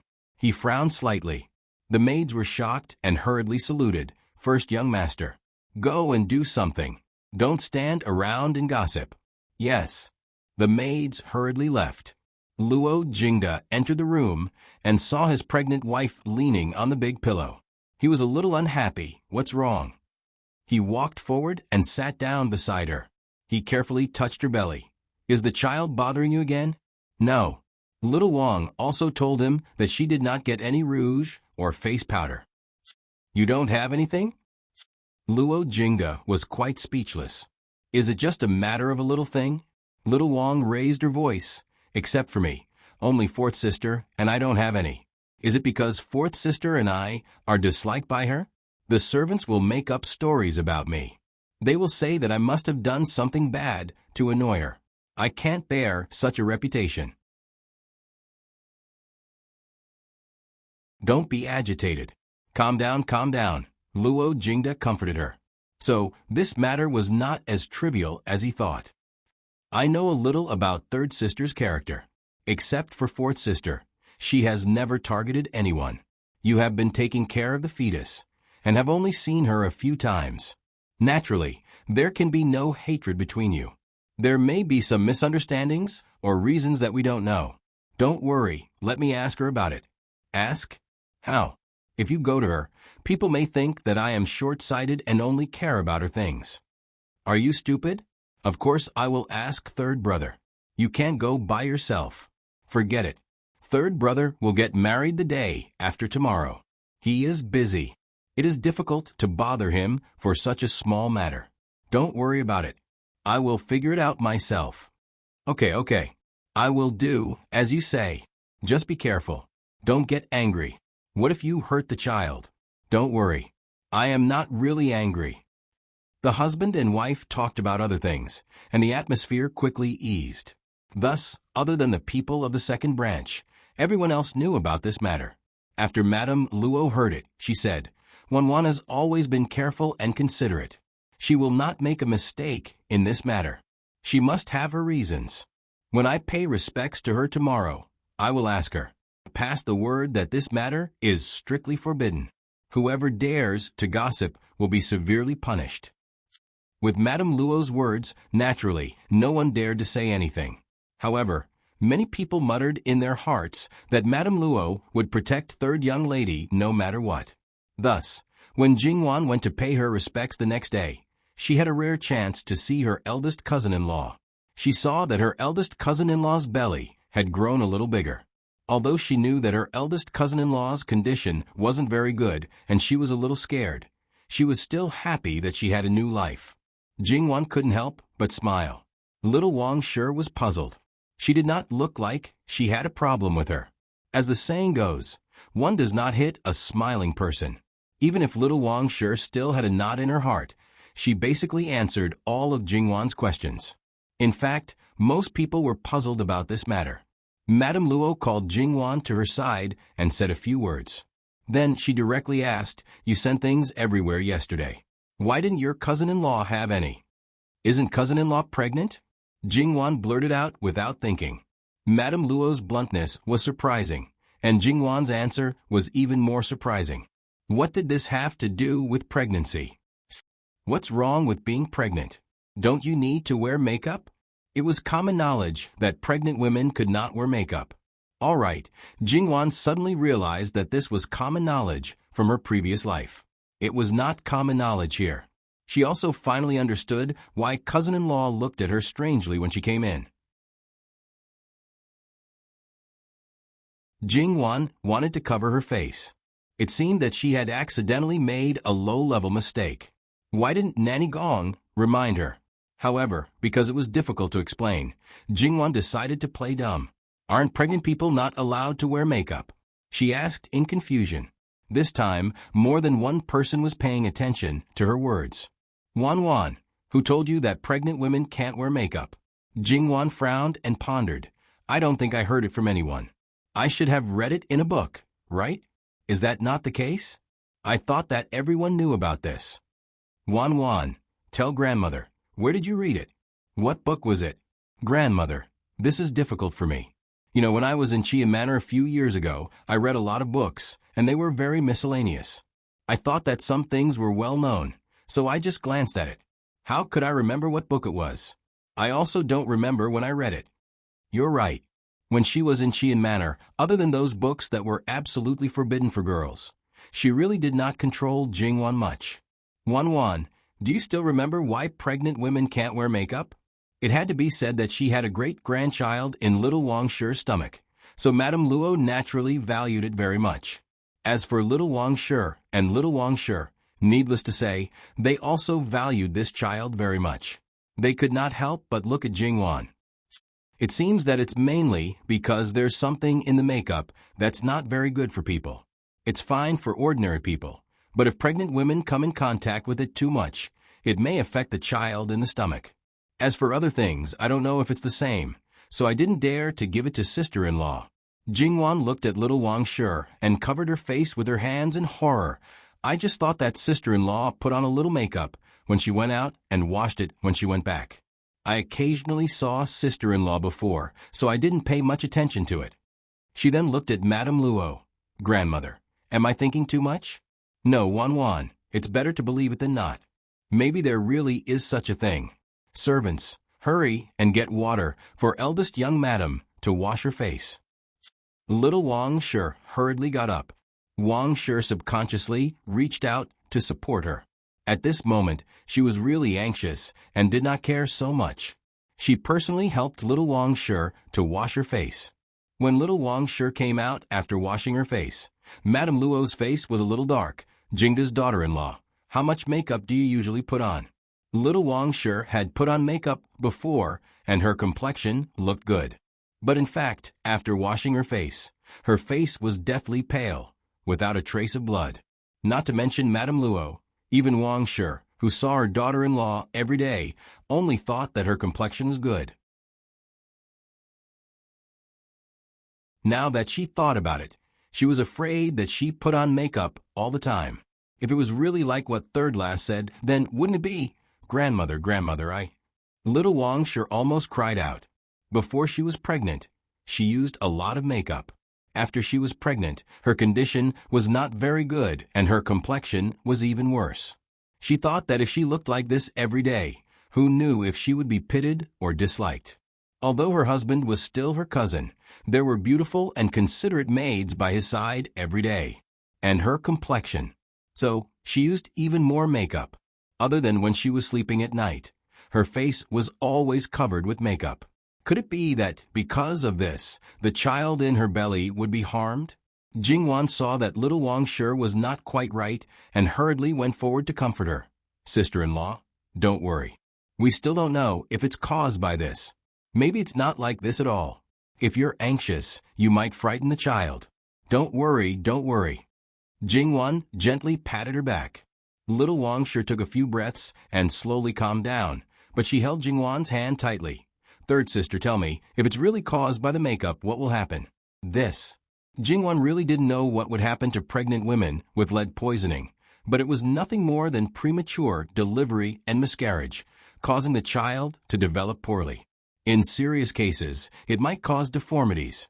However, little Wang sure only ingested it through the makeup, so it shouldn't be that serious. "Sister-in-law, I'm not sure. However, it's useless for you to think too much. Besides, no one can be sure if it's really caused by the makeup. Why don't you stop using those things for a while? If it's really caused by this, it should be fine if it stopped. If it's not, it won't be a problem. You should rest at ease. Don't let my words make you feel uneasy. Originally, there was nothing wrong. But, then isn't it my fault?" Madame Luo's face also softened. Wan is right. Don't think too much. In fact, Wang Shi was also a little anxious, but no one had heard of this before, so naturally, she couldn't blame little Wang Shi. The main reason was that she covered her face with makeup every day, so she thought that even if little Wang Shi went to the doctor and took medicine from time to time, it wouldn't be particularly bad. But who knew that little Wang Shi's face was so pale? Now was indeed not the time to say anything, so she comforted little Wang Shi with a few words. "Third sister, I'm sorry. Yesterday, sister-in-law was the only one who didn't get the makeup. The other one was naturally ignored and didn't appear today. So even Madame Lu couldn't say anything to Jingwan. I thought sister-in-law had made you dislike her, but I didn't expect that you were doing it for my own good." Sister-in-law was gauging the heart of a gentleman with a yardstick of a villain. "Third sister, please forgive me and don't lower yourself to sister-in-law's level." Little Wang Shi, who had regained her calmness, was still the well-educated young lady from a noble family. Jingwan didn't mind and smiled. "This is human nature. If it was me, I would also think more. If it was me, I also didn't consider it thoroughly. This matter can't be blamed on you, third girl. You're still a young lady. Your eldest sister-in-law is pregnant. How can you consider everything thoroughly?" Wang Shi smiled and said angrily. Jingwan also pursed her lips and smiled embarrassedly. "Jingda's wife, go back and rest first. Today, the house is very busy, so you should take care of yourself. But if there's anything, you must not hide it, understand?" "Yes, grandmother. Granddaughter-in-law will remember." After little Wang Shi left, old Madame Luo then talked about today's business. "Soon, there will be guests coming. You must receive them well and not make the slightest mistake. Next afternoon, Duke Ding's Fu will send the dowry over. There will be a lot of valuable things. Showing off the dowry is one thing, but you must guard it well. If there's a short-sighted person who secretly takes something, our Luo family's face will be completely lost." "Mother, don't worry. Granddaughter-in-law has already arranged everything that needs to be arranged. There won't be any mistakes," Wang Shi said. "And I'm not worried about you." As old Madame Luo spoke, she glanced at Zhang Shi. Even Zhang Shi couldn't help but feel her face burning. She was marrying a daughter-in-law, but she didn't really do much. Most of the things were arranged by old Madame Luo and Wang Shi. At this moment, she felt very ashamed. Old Madame Luo had long stopped expecting anything from her. If she counted on her, She didn't know how the wedding would turn out. Soon after, old Madame Luo dismissed them and hurried back to eat breakfast. Even Wang sure didn't need to stay behind to serve her. Of course, Jingwan was still an exception. She basically ate her breakfast at old Madame Luo's place every day. She couldn't help but talk about the makeup powder. If it's really because of this reason, when the child is born in the future, it will have to thank you properly. There's no need to thank me. That's its fate. You don't want to take credit for anything. It was Jingwan who felt that she couldn't take responsibility for a life. Just as old Madame Luo said, guests came one after another. However, those who came today were basically close relatives, such as some of the Luo family's relatives, who also lived in the capital, the married grandmothers, and the maternal families of the daughters-in-law. Of course, Zhang Shi and Lu Shi's maternal families were not in the capital, and Luo Jinggua's wedding was too rushed. The Zhang family really couldn't make it in time. Although they sent a letter, it would probably take some time for the person and the gift to arrive. There were too many people, so Jingwan couldn't be lazy and came out to help entertain the young ladies. It was said that it takes 100 days to recover from a serious injury. This Yuan Xiaoqiao broke her leg, but she still came because of her mother. You're already like this, and you still came out to join in the fun. Can't you stop? Jingwan really wanted to poke her. I'm bored to death at home, and all of you are so busy that you don't have time to visit me. Of course, I have to come out to see such a lively event. You don't know how long I've been nagging my mother to come out. Just wait and see. You'll definitely see Ingshuang tomorrow. However, based on her grandmother's relationship with old Madame Sun, she'll probably go directly to Duke Ding's residence, and then come to the Luo family in the name of sending the bride. Yes, I heard that her eyes have recovered, but I'm really busy and didn't have time to visit her. We all know about your situation, so don't worry about it. However, it's a pity that we didn't get to hear you play the guqin. I heard that your song was amazing and stole the limelight. There's a price to pay for being in the limelight. Jingwan thought about her current situation. Alas, she had to face this troublesome reality even if she didn't care. Yuan Xiaoqiao didn't know the reason, but she couldn't help but cover her mouth and laugh. However, Yijia's marriage in the end was really unexpected. She actually married cousin Jingbua. You probably don't know this, but cousin Jingbua is very popular. Let's not talk about other things. Just that person and her mother have always had designs on cousin Jingbua.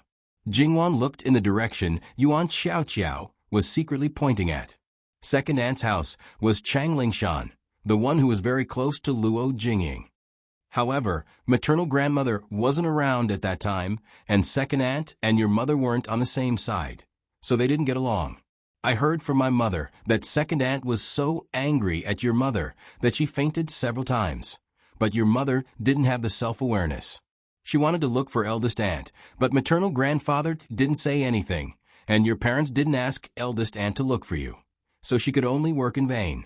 She probably thought that there would be hope once maternal grandmother came to the capital.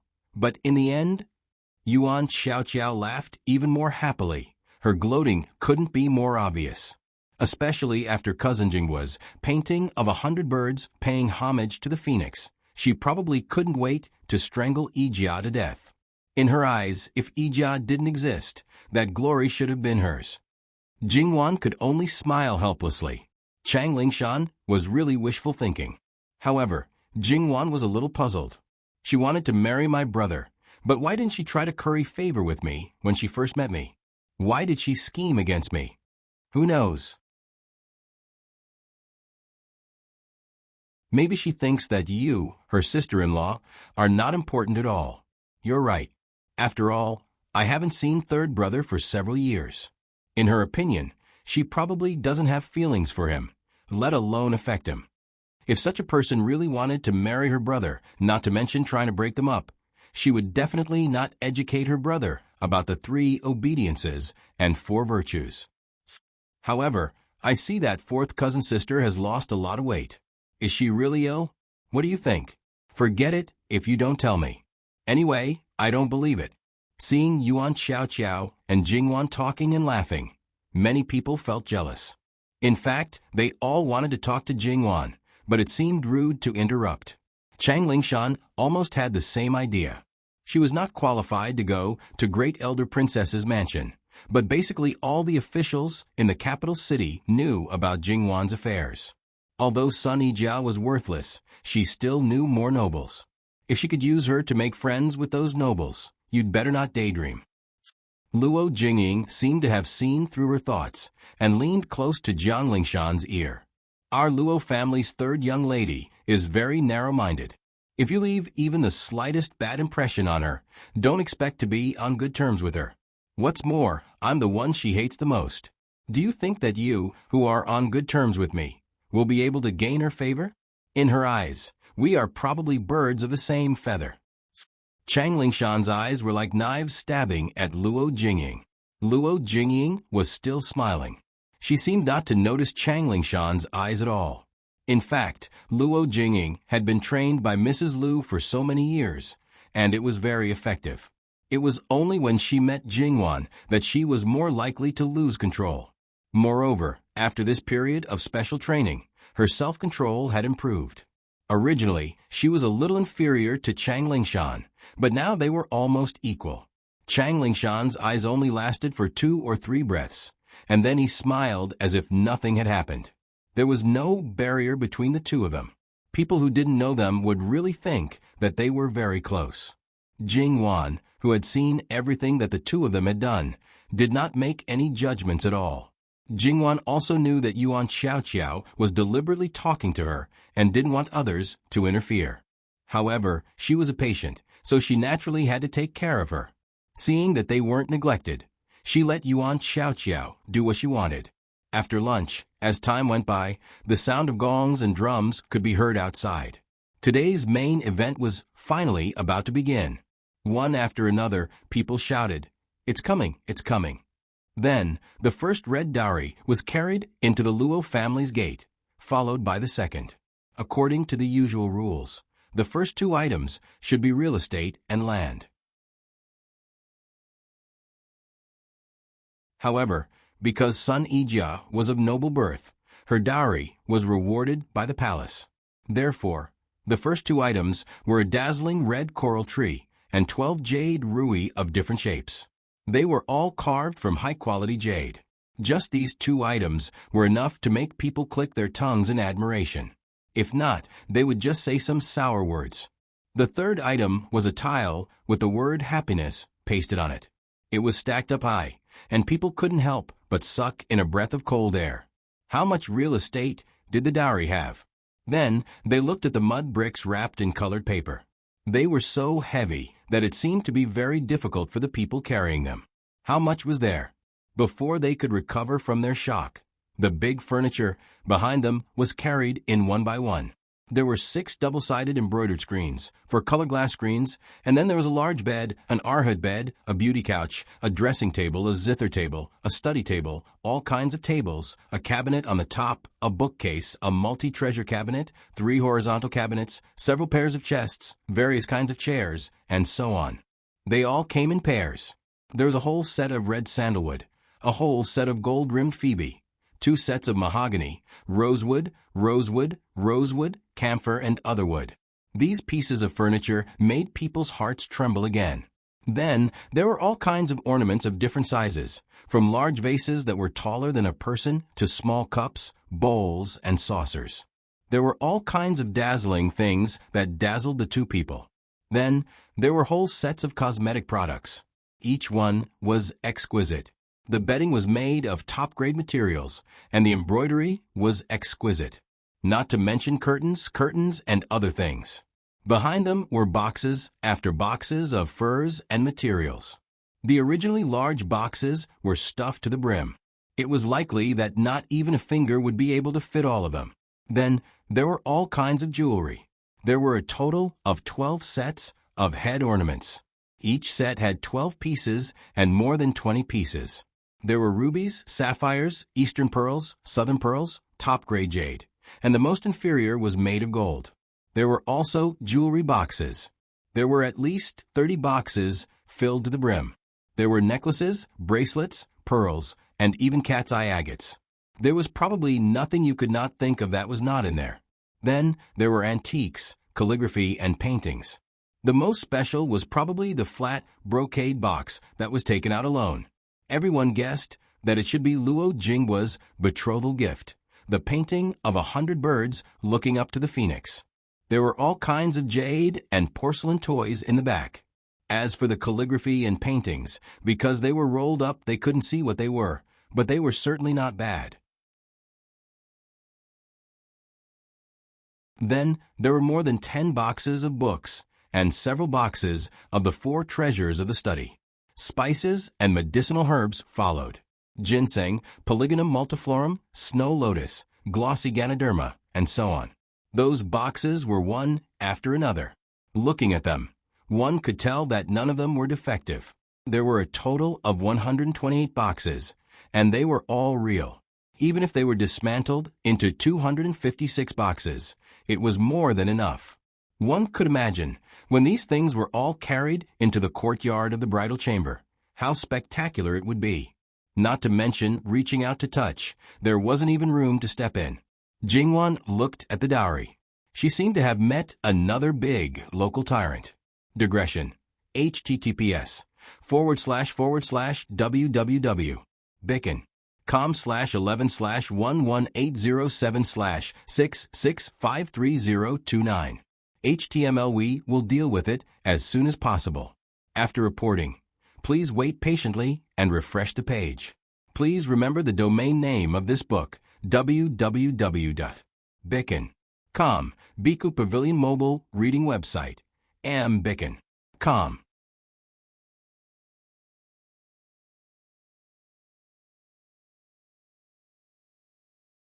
Chapter 114. Even though Madame Luo and the others had already seen the dowry list sent by Duke Dinghua's mansion in advance and had expected this situation, when these things were completely placed in front of them, they still couldn't help but sigh at how generous Duke Dinghua's mansion was. At least, for a short period of time, outsiders would definitely say that the Luo family would rely on Sun Yijia to support them in the future. Of course, Sun Yijia's dowry was enough to support a family like the Luo family for several generations, even if it ran out of money. Although the Luo family definitely wouldn't touch a single cent of Sun Yijia's things. If they had known that Duke Dinghua's mansion would give such a rich dowry to a disfigured girl, the people who wanted to marry her would have trampled all over Duke Dinghua's mansion. Wouldn't it be great to marry her as a decoration and raise a bunch of beautiful girls? Haha. What you said is very reasonable. She's disfigured. I don't think she has the face to be jealous. In my opinion, perhaps it has something to do with Brother Jinghua's current status. He created fine brushwork and is very likely to become a founder of a generation. Just based on this point, I don't know how many people are eyeing him. The dowry given by Duke Dinghua's mansion is thin. I'm afraid that the girl and his family won't have a foothold. They will feel embarrassed. That's right. The male guests outside were discussing like this, and the female guests inside were not much better. There were only 2 kinds of sayings. One was that Duke Dinghua's mansion wanted to boost Luo Jinghua's reputation. The other was that the Luo family had taken a big advantage. In short, no matter which explanation it was, no one was optimistic about the marriage between Luo Jinghua and Sun Yijia. When Luo Jinghua really became famous all over the world, Sun Yijia would probably only be able to wait for death in a corner. Many of these rumors fell into the ears of the Luo family, but no one refuted them. After all, many people in the Luo family had such thoughts. Some people even made fun of him in front of Luo Jinghua, but Luo Jinghua just smiled. Firstly, he really didn't care about Sun Yijia's face. Secondly, he didn't like beauty that much now, and he didn't believe that it would change in the future. Thirdly, he couldn't let down his little sister's expectations. If he married Sun Yijia, he would treat her well for the rest of his life, not because of her dowry, but because of his sincerity. Therefore, no matter how much he said now, it was useless. No one would believe him, so why should he waste his breath? Yuan Xiaoqiao, who her mother called a living ancestor, was being supported by a maidservant at this moment. Most of her body was leaning on Jingwan's body. When she heard the whispers of the people around her, she was extremely angry. Cousin Jinghua is not that kind of person. Jingwan, on the other hand, was calm and composed. What are you angry about? I've already told you that there's no point in discussing these things now. Let's wait another 20 years. My third brother and Ijia won't have to wait that long to see the results. Yuan Xiaoqiao nodded. Her anger was appeased. Wan, look at that person. She seems to be in a good mood. Something's not right. Jingwan glanced at Chang Lingshan. She's just another person who's willing to lower herself. Why do you care about her? Ah, what do you mean, little sister Wan? Without these things, she would probably give up on my third brother. But with these things, Jingwan sneered. Yuan Xiaoqiao understood and covered her mouth in disbelief. She wants to be cousin Jinghua's concubine and then take these things for herself? Isn't she being too whimsical? You may think this way, but others won't. I'm afraid that there are many people who have the same thoughts as her. At the end of the day, we're talking about the same thing. Sister Jia should be despised by my third brother, and the person who can win my third brother's favor will naturally be able to take these things for herself. Although these things are Sister Jia's dowry, how many married women can truly use the entire dowry for themselves? In order to win the favor of their husbands and in-laws, there are many who empty out their dowry, right? Sister Jia's situation is even more so. Hence, no one believes that Sister Jia will guard these things so tightly. Once these things are taken out, it's not up to Sister Jia to decide who will get their hands in the end. These people's calculations are too good. So what if they're calculative? It depends on whether my third brother will give them a chance. Jingwan suddenly felt that giving her third brother a lesson to prevent women from re-educating him was too wise. Otherwise, if his third brother fell into a trap, he would have to accept the dowry even if he didn't want to. Jingwan was even looking forward to a good show. When the time came, all of them would be disgraced and embarrassed. Would they regret their actions? On the other side, Wang Shi was busy receiving the people who were delivering the dowry. Her feet basically didn't touch the ground, causing Zhang Shi to feel very embarrassed. Even though she wasn't good at it and didn't know how to deal with it, she still braced herself and went forward to help. After the dowry was exposed and people were addicted to looking at it, they naturally had to tidy it up properly. It was definitely impossible to just leave it in the courtyard like this. Fortunately, because they had expected this situation, they had already tidied up a lot of empty rooms. After son Ijia married into the family, she would let her line of people tidy it up properly. At this moment, the dowry servants also came in handy. Although there weren't as many of them as marrying into the prince's residence, they were all carefully selected. They were capable, efficient, and loyal. These were the most basic qualities. The two leading maidservants led the others to express their willingness to help. Of course, Wang Shi couldn't ask for more. These things were all son Ijia's, so it couldn't be better if her people handled them. Jingwan also noticed that these two maidservants turned out to be son Ijia's senior maidservants. Logically speaking, the 4 senior maidservants who were part of the dowry should come with son Ijia tomorrow. Why did 2 of them come first? Jingwan didn't want to ask about this kind of thing. Perhaps there was a purpose for it. Anyway, Jingwan didn't think that they were specially sent to look after the dowry. Although many people would do this, son Ijia wouldn't go so far as to do so. There were too many things. By the time they finished tidying up, the day would have passed. Yuan Xiaoqiao unceremoniously occupied Jingwan's bed. Jingwan didn't make a fuss when she slept, and she didn't have to worry about being kicked when she fell asleep at night. It was as she wanted. On the other hand, Yuan Xiaoqiao's mother, Luo Ronghui, was also helping out. She did not have the time to care about Yuan Xiaoqiao. So, she was assured that Yuan Xiaoqiao would stay with Jingwan. Then, Yuan Xiaoqiao unsurprisingly saw the dark-skinned girl. Ah, a dark-skinned person can also be so beautiful. The Qing Ju really didn't hesitate to sell out her daughter. Yuan Xiaoqiao was probably already impressed by Jingwan's various unusual abilities. She didn't feel surprised at all. She just pestered Jingwan for a long time and asked her to put on makeup for herself when she had time.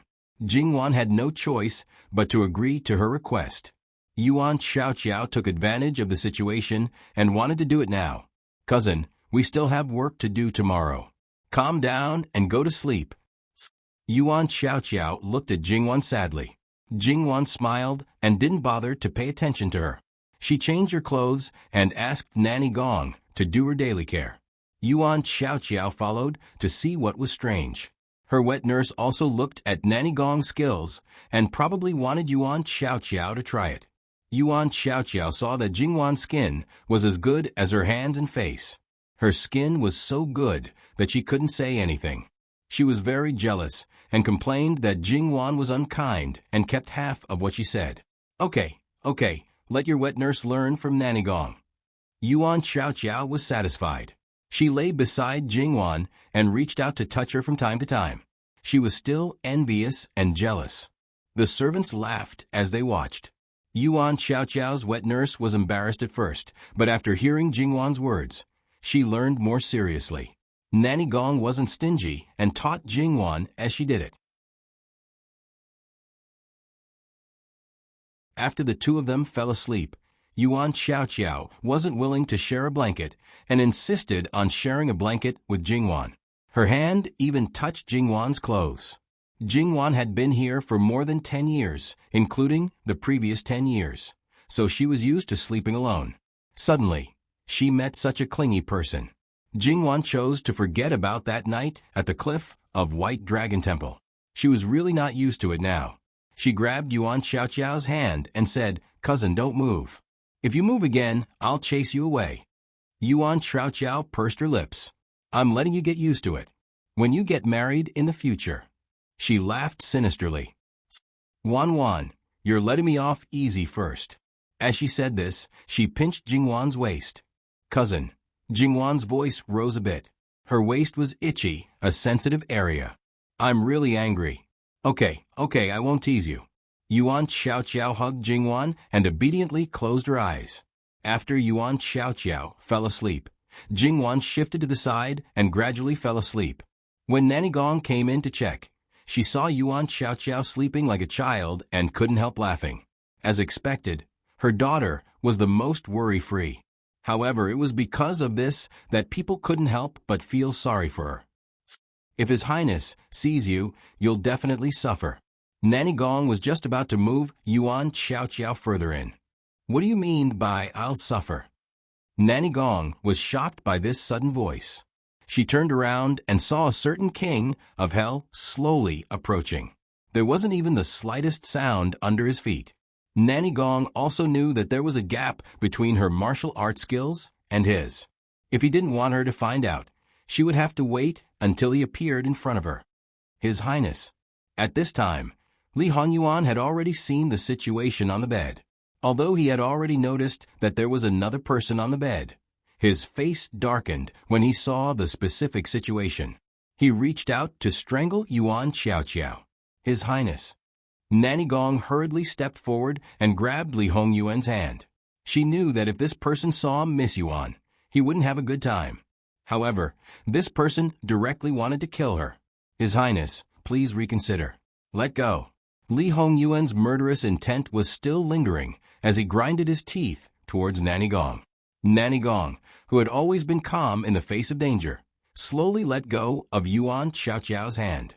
Her heart beat wildly, uncontrollably. Before she could say anything, Li Hongyuan suddenly moved quickly and walked into a backlit area. "Nanny." Jingwan's voice was a little hoarse because she hadn't woken up yet. Nanny Gong hurriedly gathered her thoughts. "Miss, did I wake you up?" "No." Jingwan carefully moved Yuan Xiaoqiao's hand away and sat up. "Tidy up the bed." "I'll sleep on the bed. I'm used to sleeping alone. I can't sleep well if there's another person beside me." Nanny Gong secretly glanced at the place where Li Hongyuan was. His Highness probably wanted to throw Miss Yuan out at this moment. Nanny Gong tucked Jingwan in. "Miss, please wait for a while. Don't catch a cold." Nanny Gong quickly tidied up the bed and spread it out. She also quickly tucked a few hot water nannies into the bed. Although it was already spring, it was a little cold at night. Moving to a new place would definitely not be as comfortable in the beginning. Jingwan hugged her knees and rested her head on them. She slightly tilted her head and looked at the attentive Nanny Gong. In fact, there was no need for her to do this. It was just a little cold today. Besides, she had always been in good health. It was difficult for her to catch a cold. However, even if she told Nanny Gong would not listen to her. She would usually listen to her grandmother, but when it came to her grandmother's health, she would be stubborn. Nanny Gong, on the other hand, was just as insistent when it came to her health. When Jingwan was looking at Nanny Gong, Li Honyuan was also looking at her. Perhaps it was because of Jingwan's peaceful and happy smile at this moment, which made him extraordinarily calm in his heart. Therefore, he looked at Jingwan with extraordinarily calm and gentle eyes. It seemed that he would not mind guarding her quietly for the rest of his life. Therefore, let alone Jingwan. If Nanny Gong did not know that there was another person in the room, she probably would not have noticed it. Fortunately, although this person wanted to peep at Jingwan, he would not do anything to hurt her. After Jingwan fell asleep, Nanny Gong lit a soothing incense. Jingwan soon fell asleep. Li Honyuan walked out of the dark, went straight to the bed, and sat down. Since Li Honyuan hired Nanny Gong at the age of 10, Nanny Gong rarely saw Li Honyuan so calm from the bottom of his heart. Therefore, Nanny Gong swallowed the words on the tip of her tongue. Since the first night surveillance, Li Honyuan always appeared from time to time. However, today was not a good time. After all, there were so many people in the Luo family, and because of the wedding banquet tomorrow, many people would not go to bed so early. If they were seen by others, it would be terrible. But now, Nanny Gong really could not say anything. After all, she had watched this child grow up. Even if she did not like some of his actions, she could not help being soft-hearted to him. Li Honyuan quietly looked at Jingwan for a while. Then he took off his outer robe and inner robe, lifted the brocade quilt on Jingwan, lay in it, and then held Jingwan in his arms. Then, Jingwan subconsciously leaned into his arms. Jingwan's reaction greatly pleased Li Honyuan. Not only did he curl up the corners of his mouth, but even his eyes were full of joy. Earlier, she said that she could not sleep well with another person by her side. Now, she took the initiative to lean into his arms. What did it mean? It meant that he was special. It meant that she was slowly getting used to his arms. Of course, he could not rule out the possibility that she was not startled, because she was in a deep sleep and was subconsciously familiar with this situation. Li Honyuan reached out to touch Jingwan's face and kissed her forehead. When she could fall asleep in his arms without the soothing incense, perhaps his goal would be basically achieved. Li Honyuan was about to close his eyes and sleep for a while when he inadvertently glanced at the bed. "Throw her out for me. Your Highness, please reconsider. If you throw Miss Yuan out at this time, I'm afraid that others will be alerted." As Mama Gong spoke, she hesitated for a moment before walking over to the bed and lowering the layers of curtains. Li Honyuan snorted coldly. "I don't want this kind of thing to happen again. Other than me, no one else is allowed to sleep on Wanwan's bed. Do you understand?" "Yes, Your Highness," Mama Gong replied. It was not that she was worried about what the King of Hell would do to her if this kind of thing happened again. But if there really was a next time, the King of Hell would definitely silence the person who slept on her bed. She definitely would not let him off so easily like this time. Mama Gong did not say anything else. She took out the lamp and quietly left. The night passed quietly like this. When Jingwan woke up the next day, she did not feel that anything was wrong. Because she had always slept well, she never suspected anything. Without any delay, she directly got up and started her morning exercise without any hesitation.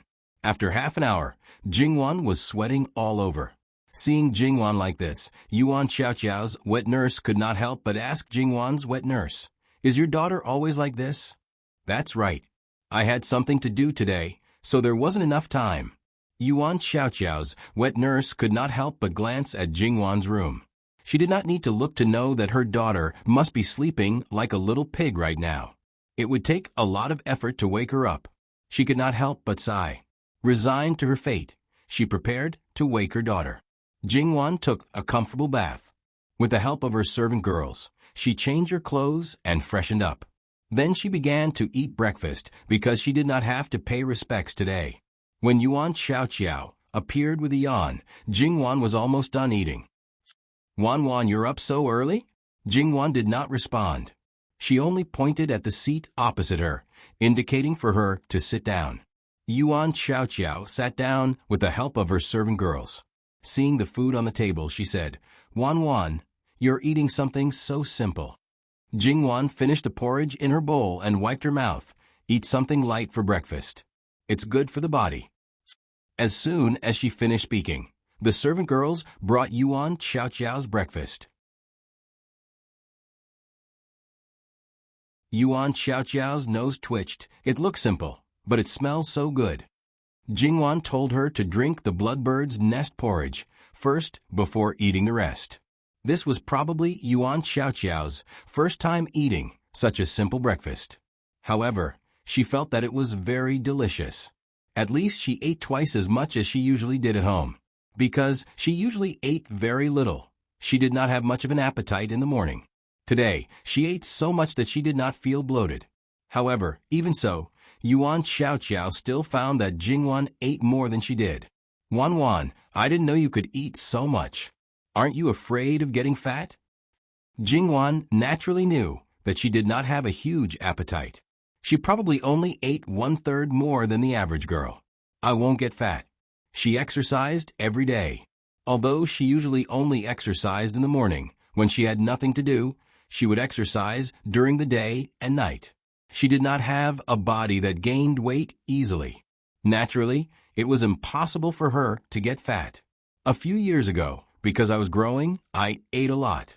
My flesh also grew. My mother made me abstain from eating. How painful it was to want to eat, but not be able to. I just need to move a little more. The table was cleaned up. Miss, fourth young lady, brought the other girls over.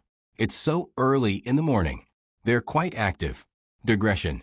https://www.bicken.com/11/11807/6653033. HTML. Please click here to report an error. Registration is not required. We will deal with it as soon as possible. After reporting, please wait patiently and refresh the page. Please remember the domain name of this book, www.bicken.com, Bikuga mobile reading website, mbicken.com.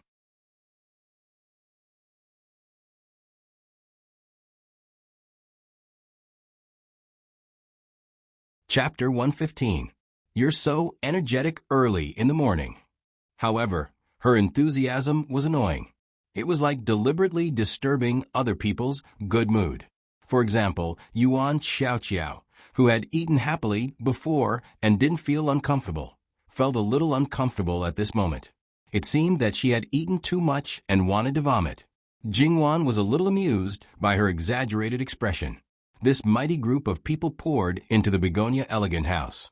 The place, which was spacious at first, seemed to become narrow all of a sudden. Some of these people had been to Jingwan's place before, but most of them were here for the first time. However, even if they were not here for the first time, they were still full of surprise and envy at Jingwan's campus.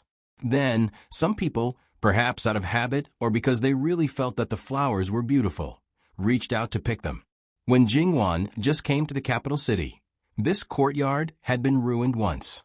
At that time, Jingwan, as the host, didn't say anything, but Yuan Xiaoqiao couldn't stand it. She couldn't help it again. "Wan, I heard that the 18 scholar flowers you gave to great elder princesses Wang Zhuyuyao last time were very precious. They were worth at least 10,000 taels of silver. I say, the flowers in your courtyard are so beautiful. Any one of them should be worth a lot of money." The girl who reached out to pick the flowers couldn't help shaking her hands. Those who saw her actions more or less looked at her with a different meaning. Perhaps they were worried that the flowers were also expensive, or they had a look of mockery on their faces, as if they thought that she was just a shallow person. However, many people probably felt lucky that they didn't do it. Jingwan naturally saw through Yuan Xiaoqiao's intention. She smiled and said, "It's not so precious. But I'm confident that it should be worth hundreds of taels of silver, at least if it sold." Alas, Wan, you're probably the only one who can do this. If it were other people's flowers, they would probably think that it's just a flower. It's no big deal to break it. If it's broken, then so be it. It's not a big deal. I'll just repair it myself later. Yuan Xiaoqiao glanced at her. You're the only one who doesn't care. If it were me, my heart would ache. Gardening is about having fun. If it's mixed with other things, it'll be tacky. Yuan Xiaoqiao sneered at her. Wan, if you want to put it that way, why don't you cut some flowers for us to play with while it's still early? That way, we won't waste the good stuff. Sure. Jingwan nodded. When she asked the maid to get the scissors and other things, she glanced at Luo Jingying. If it were any other time, she would have come out to smooth things over and pretend to be a good person. However, Yuan Xiaoqiao mentioned 18 scholars and how the flower arrangement was lost. She was probably the last person who wanted to be mentioned. The girl who broke the flower before breathed a sigh of relief. However, the flower in her hand made her feel like a hot potato.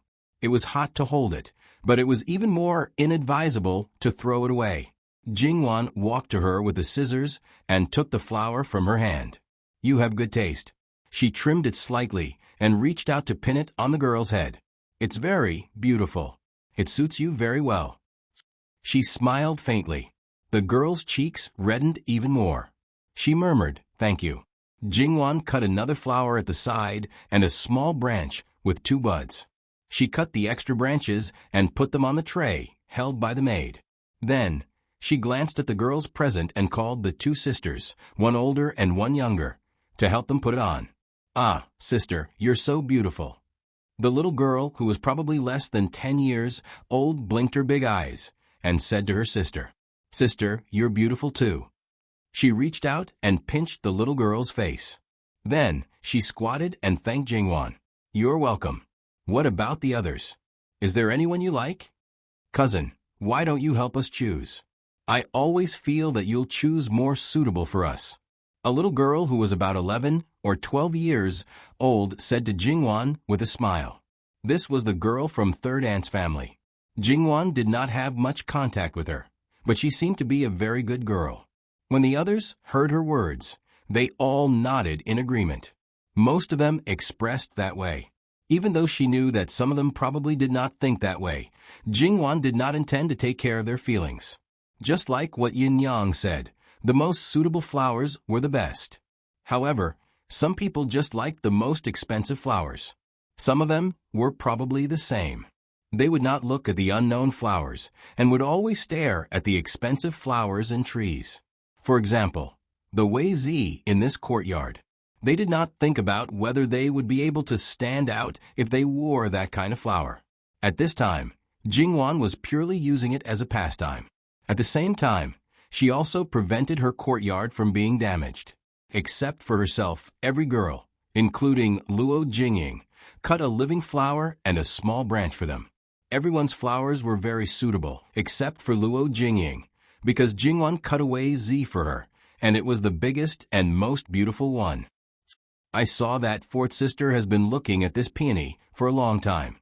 I think she likes it very much. It's really beautiful. Luo Jingying's face was a little pale, but she could not say anything because her flower was the most expensive. It could be said that it was the best of the flowers. However, with such a big flower on her head, it completely covered the original hair ornament. It was as tacky as it could be. Many girls turned their heads and covered their mouths to laugh. Oh, fortunately, they did not think about that flower. Otherwise, they would be the laughing stock. Touching the flower on her head, it was really suitable for her to look good. It's really tacky for me to wear such a beautiful flower. I was looking at it just now mainly because I think third sister is the most suitable one. Luo Jingying reached out and wanted to take the flower off her head, but then she found that there seemed to be thorns on the stem. If she took it off directly, her hair would be messed up. For a moment, she hated Jingwan very much.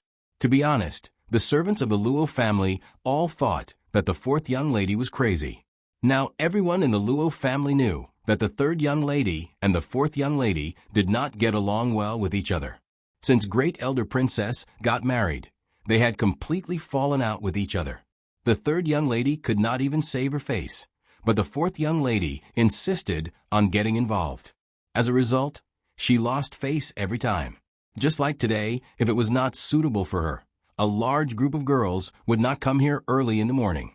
In the end, before she could say anything, she was shut up by 18 scholars.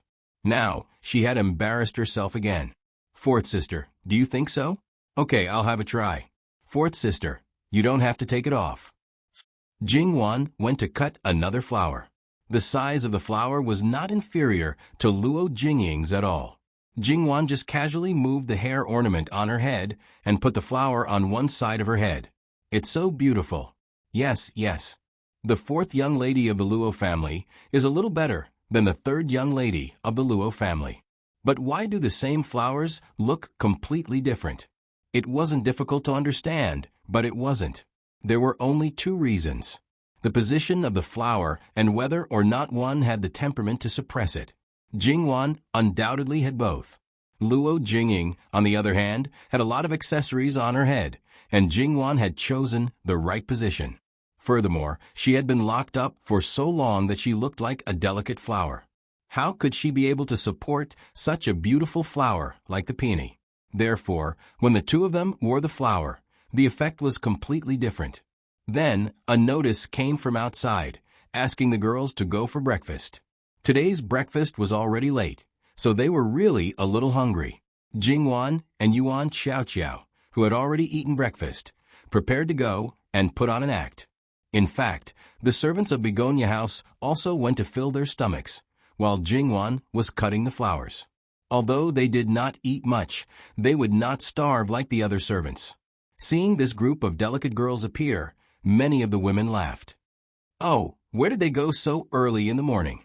All of them seemed to have become prettier. Then, the attentive people found that the flowers on their heads were just right, making up for their previous shortcomings. No matter whether it was the big, delicate flowers or the small, small flowers, they all complemented each other. Who did this? They can see the shortcomings of others at a glance and make up for it so easily. Their eyesight is really good. The girl walking in front did not say anything, and her eyes fell directly on Jingwan. Jingwan had a patient beside her who was walking slowly. By the time she was discovered, many people's gazes were focused on her. Jingwan gracefully squatted down to greet them.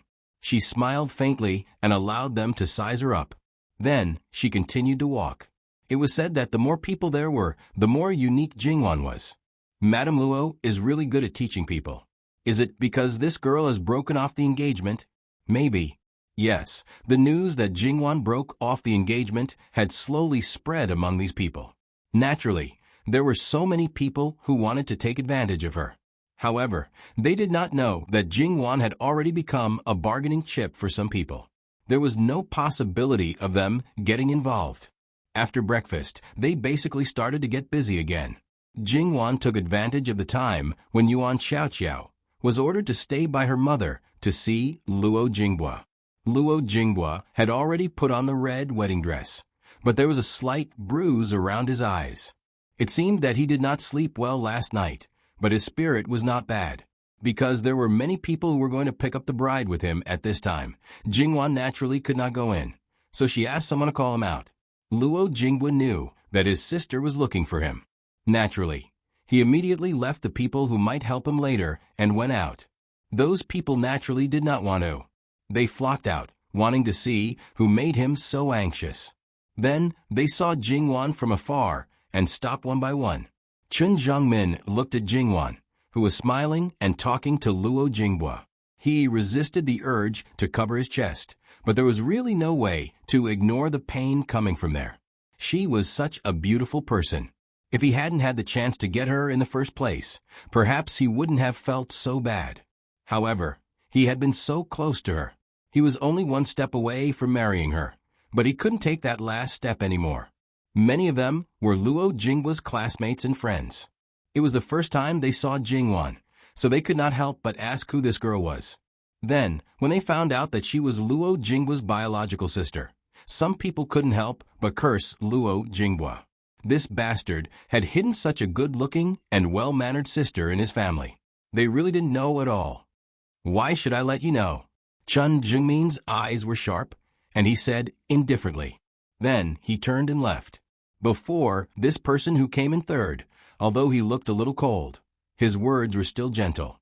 Why did he suddenly turn hostile? A group of people looked at each other in dismay.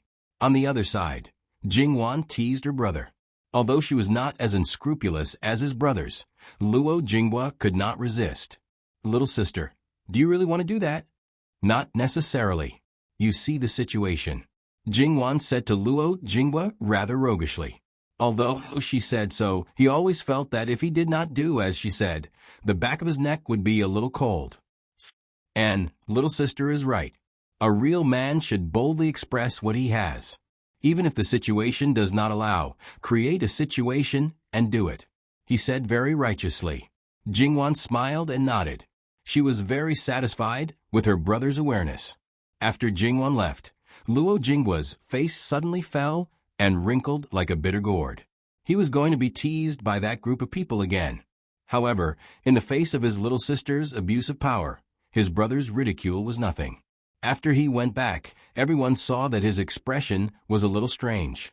However, his brothers knew more about the inside story. Luo Jingming smiled and patted him on the shoulder. What's wrong? Third sister gave you a difficult problem again? Second brother, don't be so obvious when you're gloating. Luo Jingming covered his mouth and coughed, but the smile in his eyes did not disappear. No, what did third sister ask you to do? He looked like he was determined to get to the bottom of it. Second brother, you'll get married one day. Luo Jinghua threatened. However, Luo Jingming did not care at all. Don't hide it. We'll find out sooner or later. Tell us now so that we can be mentally prepared. When the time comes, we won't be too surprised and lose our composure. How do you know what to do in public? I didn't know at first, but now I know. Hurry up and tell us. Luo Jinghua was annoyed. When the others heard Luo Jingming's words, they were also curious and urged him to tell them quickly. Luo Jinghua thought for a while. Anyway, they would know when it was time to pick up the bride. Thus, he stammered and told them. Thus, everyone who heard was extremely surprised. Then, someone started to laugh. Brother Jinghua, I'm waiting for your performance. Time passed slowly. The people at the bridal party had all gathered, and it was almost time. Luo Jinghua flipped over and mounted his tall horse. He was filled with joy, anticipation, and a little uncontrollable excitement. Hey, Jingming, do you think your third brother will really do that later? He will, Luo Jingming said very confidently. How could his third brother go against his third sister's wishes? The people at the side could not help but click their tongues. That's true, but he's just expressing his admiration in public. Just. The 10 miles of red dowry sent by the Duke Dinghua's mansion yesterday was really eye-opening and attracted countless people to watch. It was not much worse than the parade of the 3 people who passed the grand exam 2 days ago. It was said that the dowry of the current imperial concubines could not compare to that of Sun Yijia. Therefore, today's bridal party also attracted a lot of attention. Moreover, because Luo Jinghua made a big move when he sent down the betrothal gifts, everyone was curious whether he would also have a new trick today. They arrived at the Duke Dinghua's mansion. It looked quiet, and there was only one person guarding the gate. However, this person's position was so high that it made the groom feel a little scared. The other people who helped couldn't help but feel a little cold on their backs. They were afraid that today's bride would not be easy to marry. Greetings, brother-in-law. Luo Jinghua bowed respectfully. Sun Yilin replied very gently, and his face was full of smiles. There are not many checkpoints today. There are only 2. After entering this gate, no one will stop you until you reach my little sister's courtyard. Simple, it was indeed too simple. However, because it was too simple, it made people have to be 120% alert. However, Sun Yilin wanted to test so many people by himself. Wasn't he looking down on others too much? He rubbed his hands together. Even if he was the first young master in the capital, he had to suppress him. The first question is not difficult. It's a poem. 1 poem for each person who came to help the bridal party. The requirement is naturally appropriate. Motherf *her, this is too vicious. Among them, there were some who used force to help open the way. 1 poem for each person? You don't require that it must be done by the person himself? Chen Zhengmin asked. Sun Yilin nodded and looked at Chen Zhengmin. His eyes narrowed slightly. As the saying goes, when love rivals meet, their eyes turn red with jealousy. Not to mention, Sun Yilin had challenged Chen Zhengmin before. In the end, even without his interference, Chen Zhengmin still lost miserably. However, even so, Chen Zhengmin still wanted to compete with Sun Yilin. Even if I lose, you won't win so easily. Then I'll go first. Chen Zhengmin recited 10 songs without even panting. Even if he was prepared, he was still very impressive to be able to prepare so many poems. Okay. Sun Yilin admitted that Chen Zhengmin was more talented than he expected. In recent days, the speed of his growth was astonishing. There were mainly 20 people who came to help the bridal party. There were still 10 poems left. Naturally, it was not a problem. Sun Yilin did not comment on their strengths and weaknesses. As long as they were not too bad, they would pass. The second question was a couplet. He gave the first half of the couplet, and the bridal party took the second half. There was no limit to the number of couplets. When he said to stop, they would stop. After the rules were explained, his couplet followed. Sun Yilin's speed was not fast, but he gave the next couplet in about 5 breaths. If one was not careful, one might still be thinking about the previous couplet and miss it. However, he did not mention the most important rule. That was why this first young master was too annoying. Fortunately, Chen Zhengmin matched the first half of the couplets as quickly as possible. He knew how to divide the work for the latter half. Therefore, this question was passed by a narrow margin. https://www.bicken.com/11/11807/6653035. HTML. Please click here to report. Registration is not required. We will deal with it as soon as possible. After reporting, please wait patiently and refresh the page. Please remember the domain name of this book, www.bicken.com. Com mobile version, reading website, mbicken.com. That you're tuning in to the Echo Reads YouTube channel. Don't forget to subscribe and join us on this journey to catch the most captivating stories.